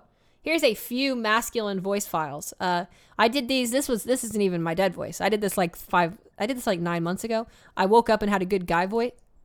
403? Clip not found. Excuse me? Hello? 403? Excuse me, clip not found. Oh, I don't have permissions. Hold on. Let me change my clip accounts. I have to get permissions for these because they're my boy voices. Wait. I want to hear them so bad. No. There we go. Is this it? Still no permission granted. What account was this on? So it's not on the Amelia account. Is it on? I bet it's on this one. I know where it's at. Here we go. I'm going to show you guys some crazy voices. Nope. Whoops, wrong password. Oh, god darn it. Gosh darn it. Transvoicelessons@gmail.com. Password. Blah, blah, blah, blah, blah. Okay. Invalid email or password. Oh, maybe it's... I can't find it. Darn it. There was some files I really wanted to play for you all, which I find hilarious and I find really, really fun to look at and listen to, but I can't find them. So here is my dead voice. I can't find it. I thought I had it. Is this it?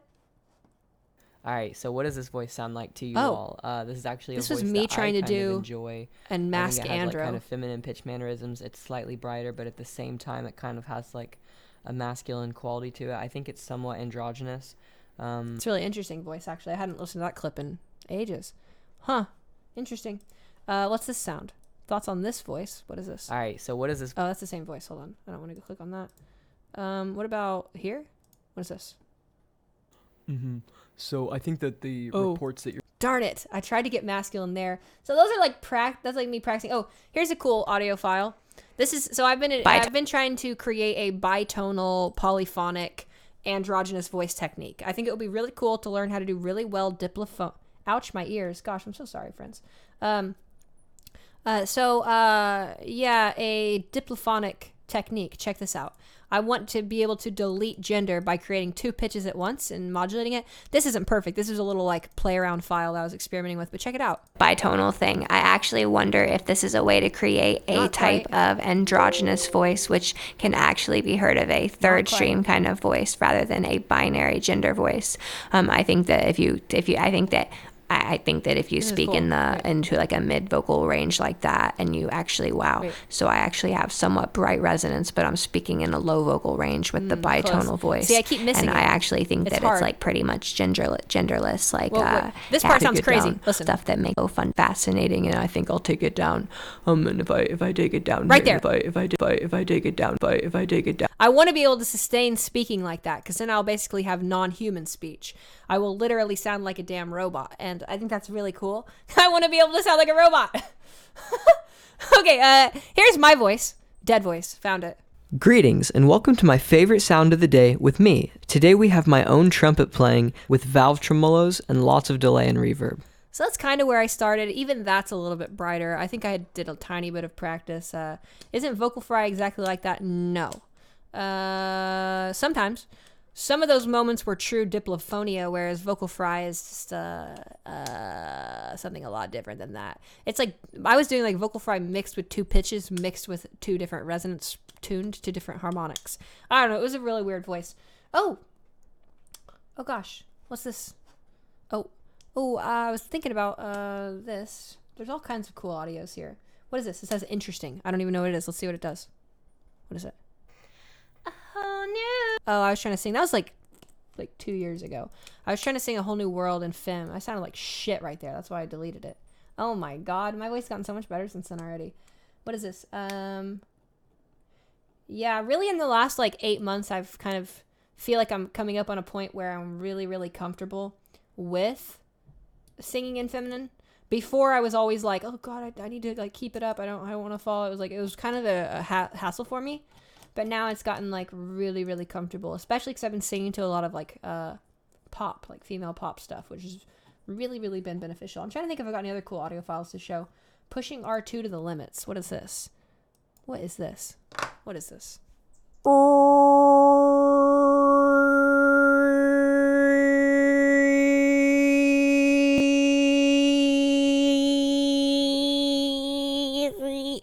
That I see why I say push to the limits. Yeah, that's about as high as it can possibly go. Okay, I gender the melody as a girl. That's funny. Thanks for giving me all. My friends told me my pitch is alright, but my resonance sucks. Yeah, that's the hard part, honestly. Is it possible to reach frequencies, or am I stuck at 750 as a ceiling? I'm not sure what you mean by that, because it means like you can use a compressor on OBS. Tell me how, please. Please tell me how to compress on OBS. What the heck? Settings, audio. Wait, I don't see the. Do you have to advanced audio monitoring device? No. Stream delay automatically reconnect. Let me know how you can use a compressor on OBS, because that would be really, really beneficial for me to have. Okay. I lightly compress my YouTube videos, like super light, because I want my dynamics to be there, but at the same time, like, you know, it's got to be louder. Let's see here. So there's that. There's that. I want to be able to sound just like you. Oh, well, thank you. I appreciate that. It's a compliment. Feed your Android robot into closed voice app. That'd be crazy. How's your excuse me, hiccups. How's your fem voice belting? Pretty good. Oh,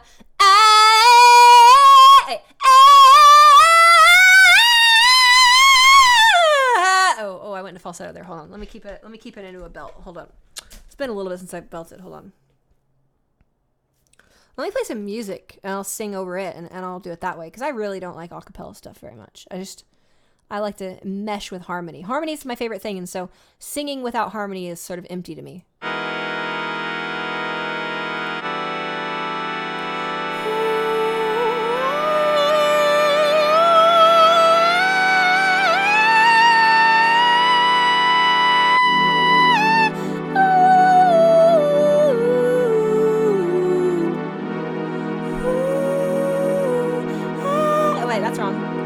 I want to do it this way instead. Wait. Let me get that right.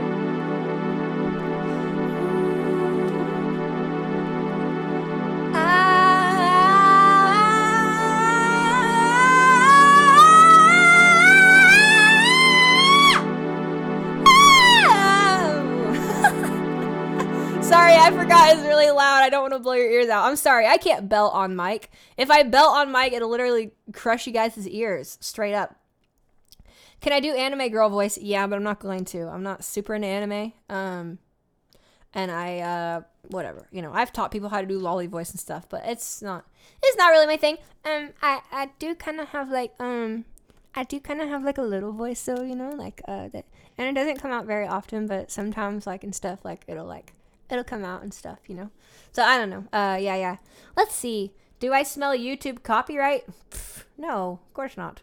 Wait, how would you smell YouTube copyright? I've only played my stuff. Can you sing a femme pop song? Yeah, I would, but I'll get canceled by YouTube. I would love to sing to you. I think the rule is 5 seconds and it's good.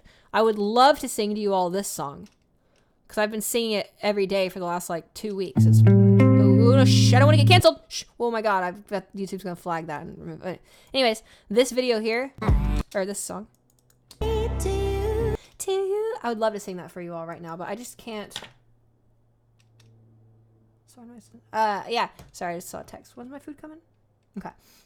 I would love to sing for you. I just don't have a good backing track to sing with right now in terms of, like, music.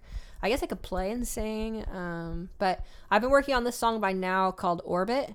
I'm thinking about doing a vocal cover of it, because I just love... Listen to how feminine... Oh, I don't want to get canceled. Crap, okay. Listen to how feminine her voice sounds. Release me into orbit. And I've been singing with her every day, so I've been kind of copying her sound, you know what I'm saying? If you sing a cappella, is it okay? No. Yeah, it's okay. I just... Musically, I don't want to right now. I'm not going to create sounds I don't want to make. My room is super dry. There's, like, my... Like, roommates are, like, in the living room. It's just, there's no music. I want to sing with music. Let's see. This would be really cool doing duets. Yes, I've done that. If you can steal people's voices, can you steal people's singing voices? Yes, I can. Mine ears. Yeah, sorry. That's why I'm not going to belt or go really high. Let's see here. I have Bandcamp ears. Oh, dear. Maybe on Twitch you can do that. A few more minutes and we'll hit the 2-hour mark. Dang. You can add a filter to any audio device. Right-clicking the audio source should give you a menu where you can go to the filter option. Let's see here. Okay. Let's let's see. So I'm gonna go in here and go like, wait, audio filters. Oh, thank you so much. Thank you. A noise gate. Oh my God. Thank you. Who said that? Thank you. Twanko. Thank you so much. That's crazy. Let me compress my voice for you all. So first off, where is my actual I'm just kind of getting doop attack. Well, is that in milliseconds? Okay. I'll go there. Wait.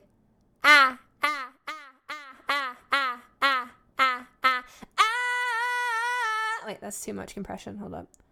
Whoa, why is the ratio default 10? That's insane. It should probably be a little bit better. The attack's maybe too fast.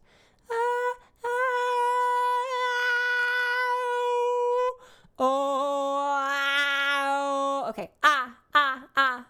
Should be a little bit better. Let me know if there's any weird artifacting off it or anything. It's hard to don't be afraid to sing. I'm not afraid to sing. It has nothing to do with being afraid to sing. I sing literally hours every day. I worship sound and I worship the creation of sound. And I sing when I have music to express. If I have no music to express, then I don't want to sing.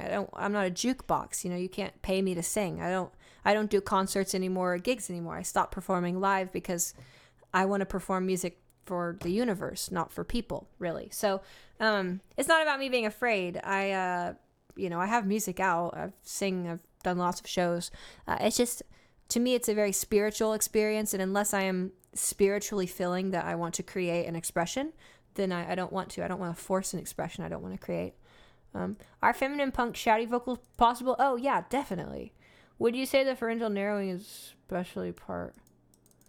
Well, the pharynx is a lot bigger than what we're narrowing, so I wouldn't necessarily call it that, but yes, it's definitely an important part of fem singing. Absolutely.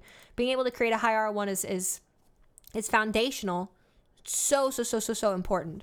We always have to have a good R1. Does voice training work for pre-T FTMs? Yes, it does, although there are limitations. So that's what I'll say. Usually, if I'm going to work with a pre-T FTM, I like to get an idea of what their vocal range is like pre-HRT. Like, I can create fairly high R1s. You can create fairly high R1s, and what else were we going to say? Oh, would it work for singing? Okay, so singing is, first off, as you change throughout your register, through registers, and you change throughout your vocal range, the technique required changes a lot. So at lower frequencies, when I'm in like my modal voice, I'll sing like something in this area, see, I don't have anything to sing. Let me get something to sing. Here, let me just find this. Let me put on...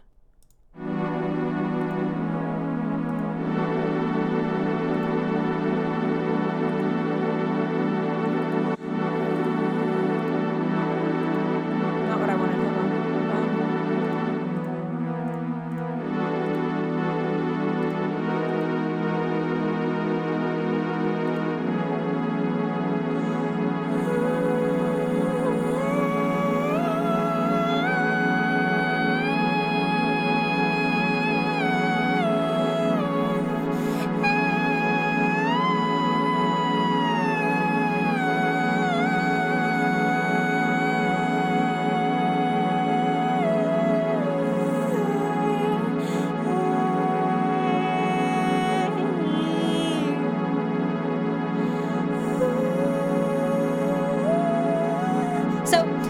As you flip throughout your range and stuff, the technique's going to change, so up high in my falsetto, I have to use a lot more closure, and I've got to keep a very small structure, like that, as you lower in the falsetto, you have to wait. Well, there's lots of ways. It just depends on what style you want to sing. It's hard to teach, if you're going to teach someone how to sing, you got to know what style they want to sing. Because if you're looking for a more operatic or a full body, like operatic or Broadway sound, like it's going to be a much different technique than if you're looking for what I do, which is like hyper feminine pop singing, which is kind of what I enjoy, or like hyper feminine jazz singing. Alive and well, things seem like they're always on the up, 'cause I'm glowing all the way home, I swear I'm glowing. So that's like modal voice, right? where sorry, but I got stopped by a train with your food. Be there ASAP. That's okay. But yeah, so when I'm in a modal lower range, I'll keep a really high R1, most of that structure, and we're kind of trying to operate around that. And then falsetto kind of takes away that structure, because as your pitch goes up so high in falsetto, that's 1300 hertz. So my resonance, I should have had this on while I'm singing here. Here we go. Oh, what you'll notice is that my resonance will track my harmonics. Oh, kind of. I changed gender though.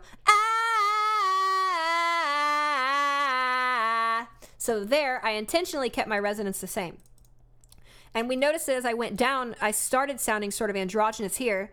And then, I kept my resonance the same, but I sounded more feminine. Because as the pitch went down relative to the resonance, we end up getting a higher and brighter sound. So there's a lot of things that we're doing when we sing feminine that we're basically manipulating certain points where our resonances have to change. So if I'm going...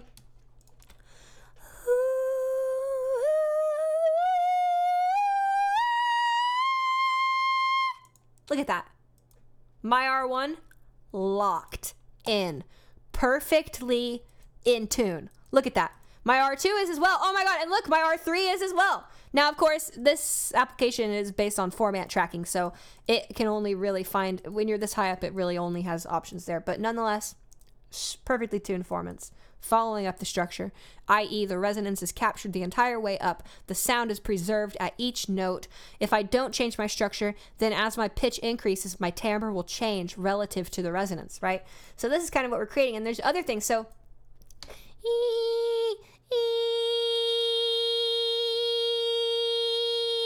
there's this lock-in position, a fourth harmonic, like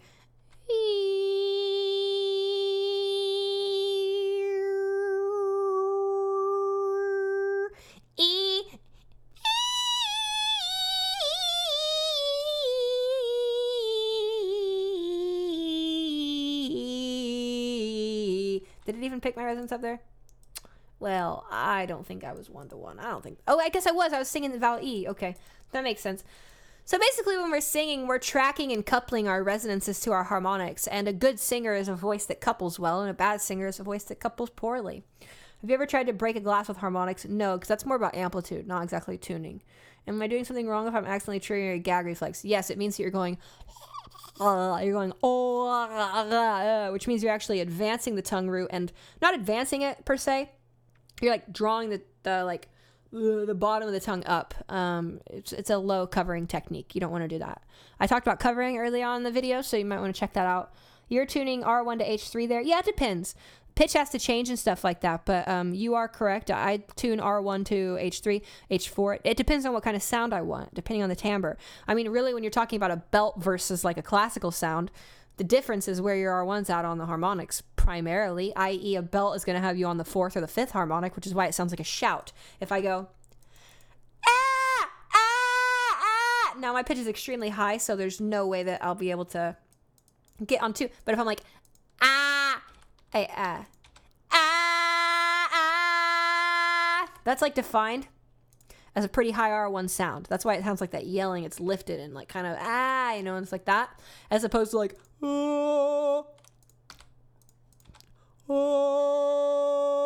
See, we can see, excuse me, hiccups.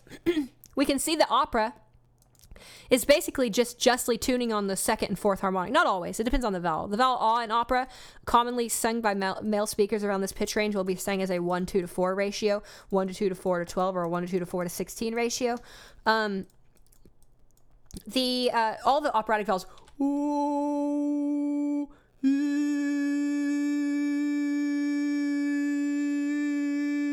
I mean, that's just a really well-tuned 1-to-1 against like 6, right? 1, 2, 3, 4, 5, 6. Yeah. So 1-to-1 against 6. We got the 1-to-1 pitch, 1-to-1 ratio, 6 on the harmonic, and we're on the, looks like the 9th partial here. Actually, it dropped to the 8th, which makes a lot more sense. It's very strange that I sang this with the 9th partial first, and then I shifted to the 8th and then back up. I actually tried to manually shift back up because I was like, wait, what the hell what did I change to change that? So I tried to do it and isolate R3 independent right there, which I managed to achieve. But so we see a pretty common E tuning at this pitch would be something like a 1-to-1 to 6-to-8, which is a very harmonic signal. I mean, that's a root, a perfect fifth. It's a root, a perfect fifth, and the third octave. So naturally, that's going to be a very warm and buttery tone. Basically, operatic singing is when you tune your resonances to non-complex ratios. You avoid the primes. You're singing all on the first harmonic, second harmonic, fourth harmonic, the third harmonic too, the sixth harmonic. Even though the third is prime, it's the lowest. So it's the fifth. But so we end up with all these different tunings and stuff, you know. Oh yeah, absolutely. They have lower everything. Absolutely, they have lower everything because their entire technique is all about expanding the space. Pristine. Thank you all so much. It's the compliance that you're above R1 that your pitch locks onto. Yeah, I completely agree.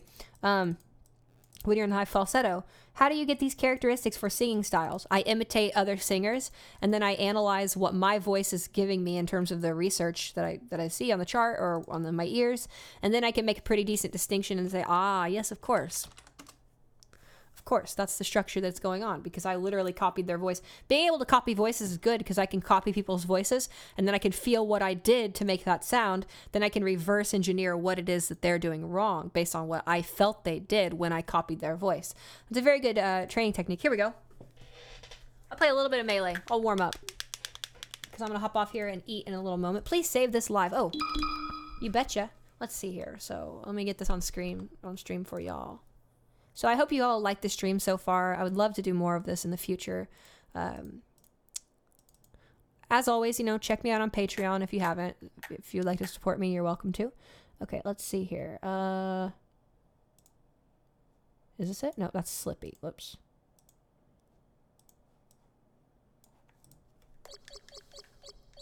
Wait, you can't see that, can you? Training mode vertical. Huh. Wait. Did that not work?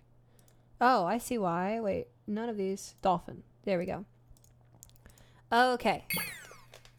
Now we've got this going on. Now y'all can see me play. Wait, I have to not look at my OBS though. Wait. So I'll just warm up a little bit. I'll probably stream for another, my food's almost here, so I'll probably stream for another 5 or 10 minutes. Get my hands warmed up, eat some food, and then,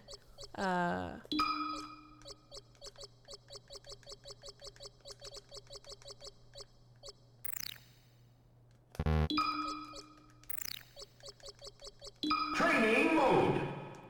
Clocks.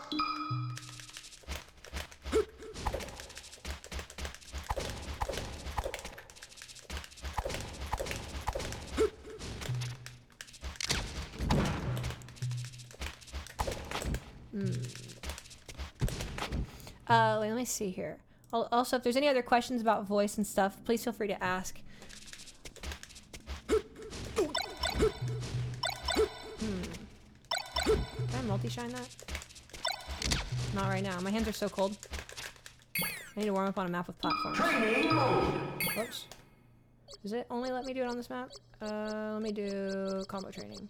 Training mode.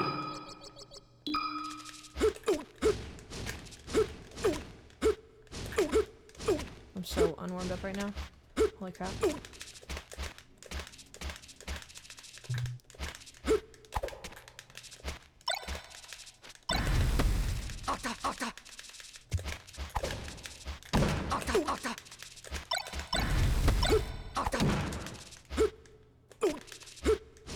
feel like I'm missing fastballs for some reason.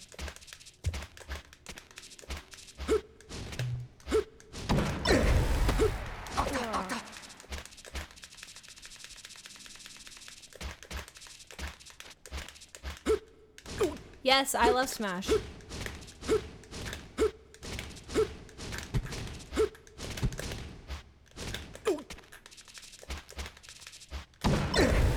I go as low as 45 hertz? Yeah. Ooh, that was sick. I need to quit going for that. I go for that a lot in my games. Where I try to hit the tech chase before the tech chase actually happens.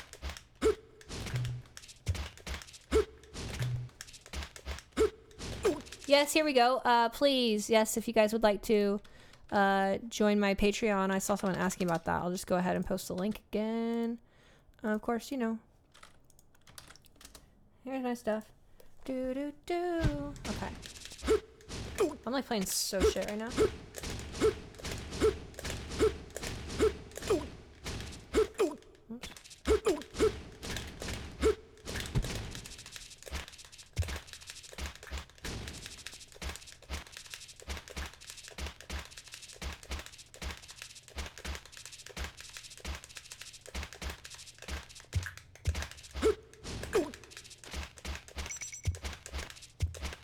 Yes, you can sing like anybody you want to sing like. Now, will you be as good as her? That's a question. You know, it's a different question. There's a difference between being able to sing, sound like somebody, and sing as good as somebody.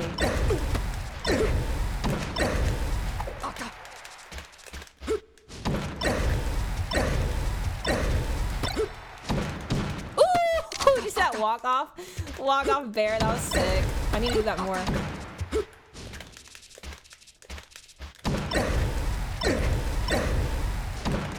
Ooh, I missed that little cancel. Called trash.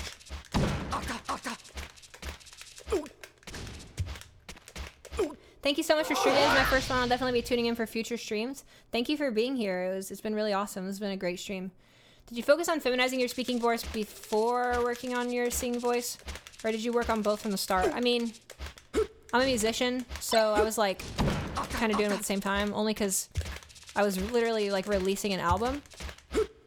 And I couldn't release the album unless I could sing feminine, so I at least try to do that. You're definitely a girl. We guys can't do more than one thing at a time. Oh yeah, I'm definitely a girl. Okay, let's see here. Ooh. I'm starting to get warmed up now. I'm gonna try and be good tonight. I think I'm gonna have someone come over. You're making, what the hell are those movements you're making in the game? So this is a dash dance. It's where you go back and forth on the control stick, like this, really fast. See, on most Smash games, when you dash, you get like stuck in a really long thing. In this game, your dash can be interrupted by a dash. So you can remain in a state of dashing, which allows you to change direction. So if I'm like running in this direction and I try to change direction, this is called foxtrot. Like that's a foxtrot, like where you like do this kind of thing. And so you want to get good at dash dancing so you can like react. So like if I'm doing this and somebody runs at me, I can just immediately turn direction, etc. These are wave dashes. Let me get a good one. That's a wave dash. It's where you jump and then air dodge at a direction, but you're air dodging diagonally into the ground. And if you do it fast and you do it with a good angle, you slide. And this you can do this out of stuff like, you can do a shine. Because shine can be canceled by jump. So if I jump, cancel, shine, and wave dash, we now have a wave shine, which is what I did right there.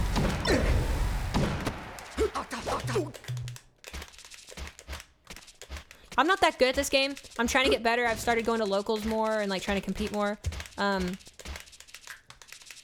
So right now I'm just working on dash dancing. Do you understand how fast your brain goes? Yeah, kinda, I don't know. Ooh, not fast enough. Not fast enough to catch that check chase. Well, I used to be a professional gamer. Halo 2. When I was 16, I was a sponsored Halo 2 player during like the MLG scene. So I was an MLG pro gamer, you know what I'm saying?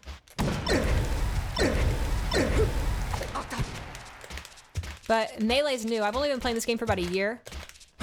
I mean, I played it when I was a kid too, but like, I've only been practicing it for a year as like an actual game. It's crazy because you can do all this like movement like this. This is why I like it way better than Ultimate. You can't do this kind of stuff on Ultimate. Like on Ultimate, you can't do this. You can't instant double jump slide off. Like that's crazy. Like I'm sliding right here with my wave dash. I had a frame perfect wave dash up here. It slides off and you can immediately do an aerial. So it's like so sick. I love Melee. It's so fun. Also, Melee has this thing called shield dropping that the other games don't have, where you can hold a shield on a platform, and if you input a very particular combination of motions and angles, you will immediately fall through the platform. You can't do this on Ultimate. On Ultimate, you have to like press down to fall through the platform, or you have to move off the platform like that. In Melee, you can just You can just hold the angle. So you can literally drop and immediately use an aerial like this.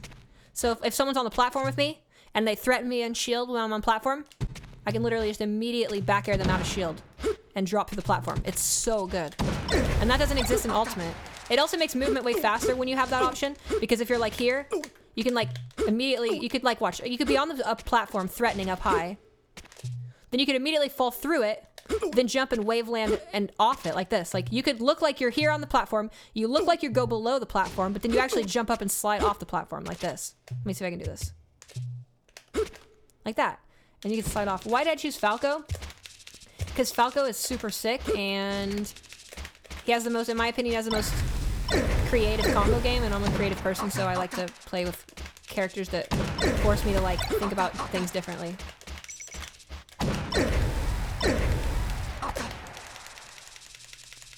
Let's see here. Your work has been coming up a lot for me. Well, I keep trying to bring it up anyways. Vocal stuff when talking to the singer at school. I mostly use your compositions to try and introduce... Oh, yes, 31 EDO. I'm so glad you like it. It's, I've been playing a lot in Just Intonation. If you look at the stream here earlier, I started doing a lot with Just Intonation and singing in Just Intonation and stuff. Let's see. Yeah, I'm also into making songs and running problem with my voice tonalization is far long format. Shifting effects can obscure bad resonance. Yeah. It's unclear whether to attribute this for this. In CVT, there's a concept of metal. Yeah, I'm actually a little unsure about CVT. I really love what CVT has done so far. Like, it seems really, really cool. But there's a few things I'm not sure I fully grasp. I would like to learn more CVT so that I could maybe form a better opinion on it. Hi, Amy. It's so great to chat with you. I hope you've been well. Ooh. Let's see here. Do you understand how fast your brain goes? I already read that. Any skincare tips? Yes, I do have skincare tips. Avoid the sun. Wear sunblock every day if you're going out in the sun. Use tretinoin, which is basically a... Ooh, I thought you'd go on platform. Use tretinoin.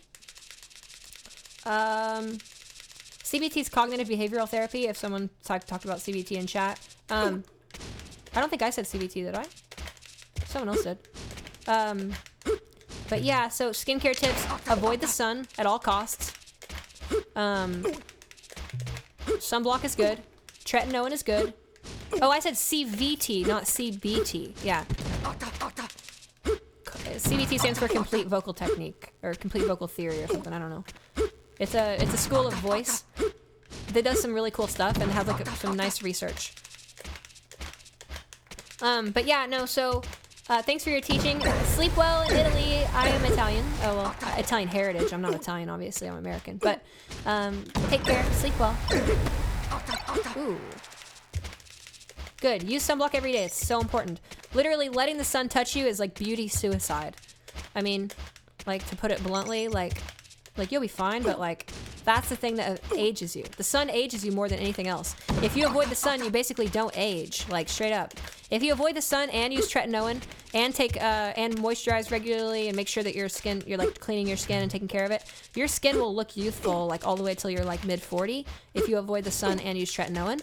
And if you do that plus do like fillers and Botox, then your skin can look youthful like all the way through like your 50s, honestly. You just have to put in the work for it.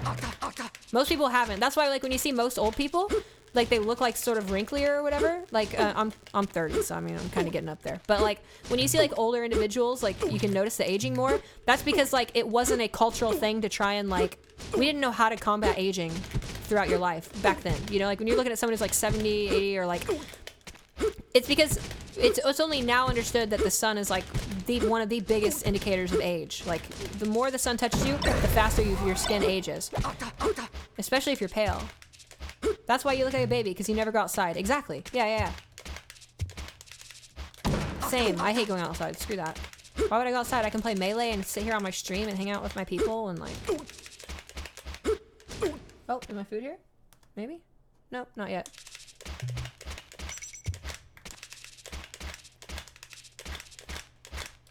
Okay, I'm a little bit more warmed up now. Training mode. What?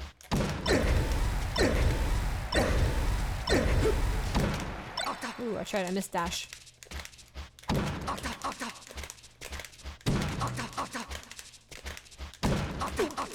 don't know why I keep missing that. I've picked up a bad habit recently that I need to break. Oops. I'm so shitty. Oh my god.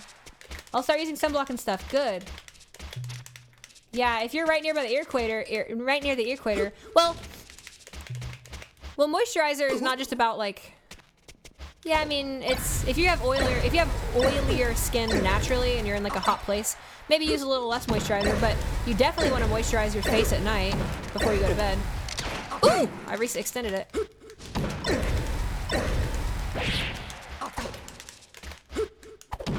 Ooh, that was bad. Playing Smash? Yeah, just kind of getting warmed up. I'm about to get off stream and play with some people probably. I'm gonna invite a friend over. I've got a CRT, so, you know, we play it the good way. Ooh, just kind of warming my hands up, getting moving, you know? Trying to keep some inputs going. I definitely need to start using sunblock more. I've started using sunblock more. Avoid the sun, yes.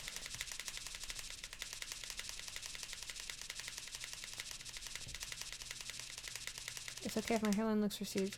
Yeah, I feel you. I've got a receded hairline, kind of. Not too bad, but I actually have a hair transplant surgery in a month. So March 2nd, actually, wow, almost exactly a month.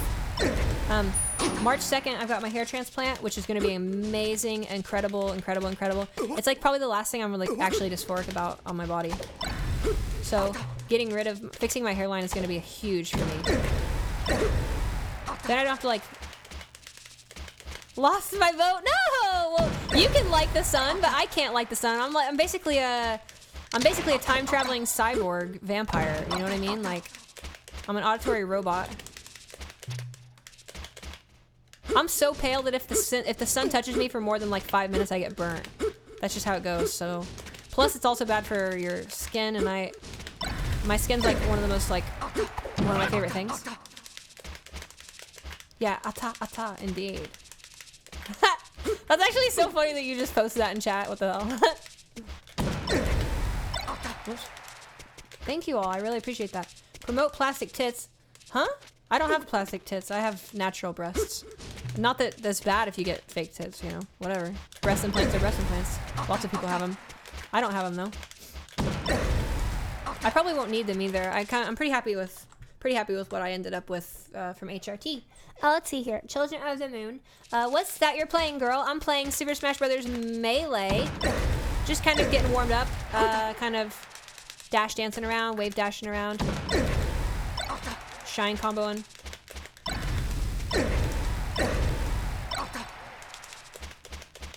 Oh, my food's here.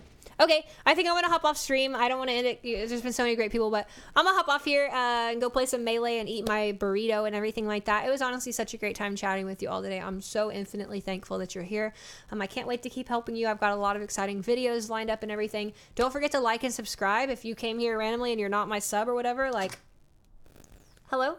I'll be there in 1 second. Thanks. If you're not my subscribe, hit like, share my stuff, check out my Patreon if you want. I'll post it one more time, just, you know, before I go. And if you all have any other questions or anything, please feel free to reach out at any point in time. Email me at transvoicelessons. Publish that book. Working on it. Working on my essay for music theory too. All right. Bye, everyone. Take care. Cheers.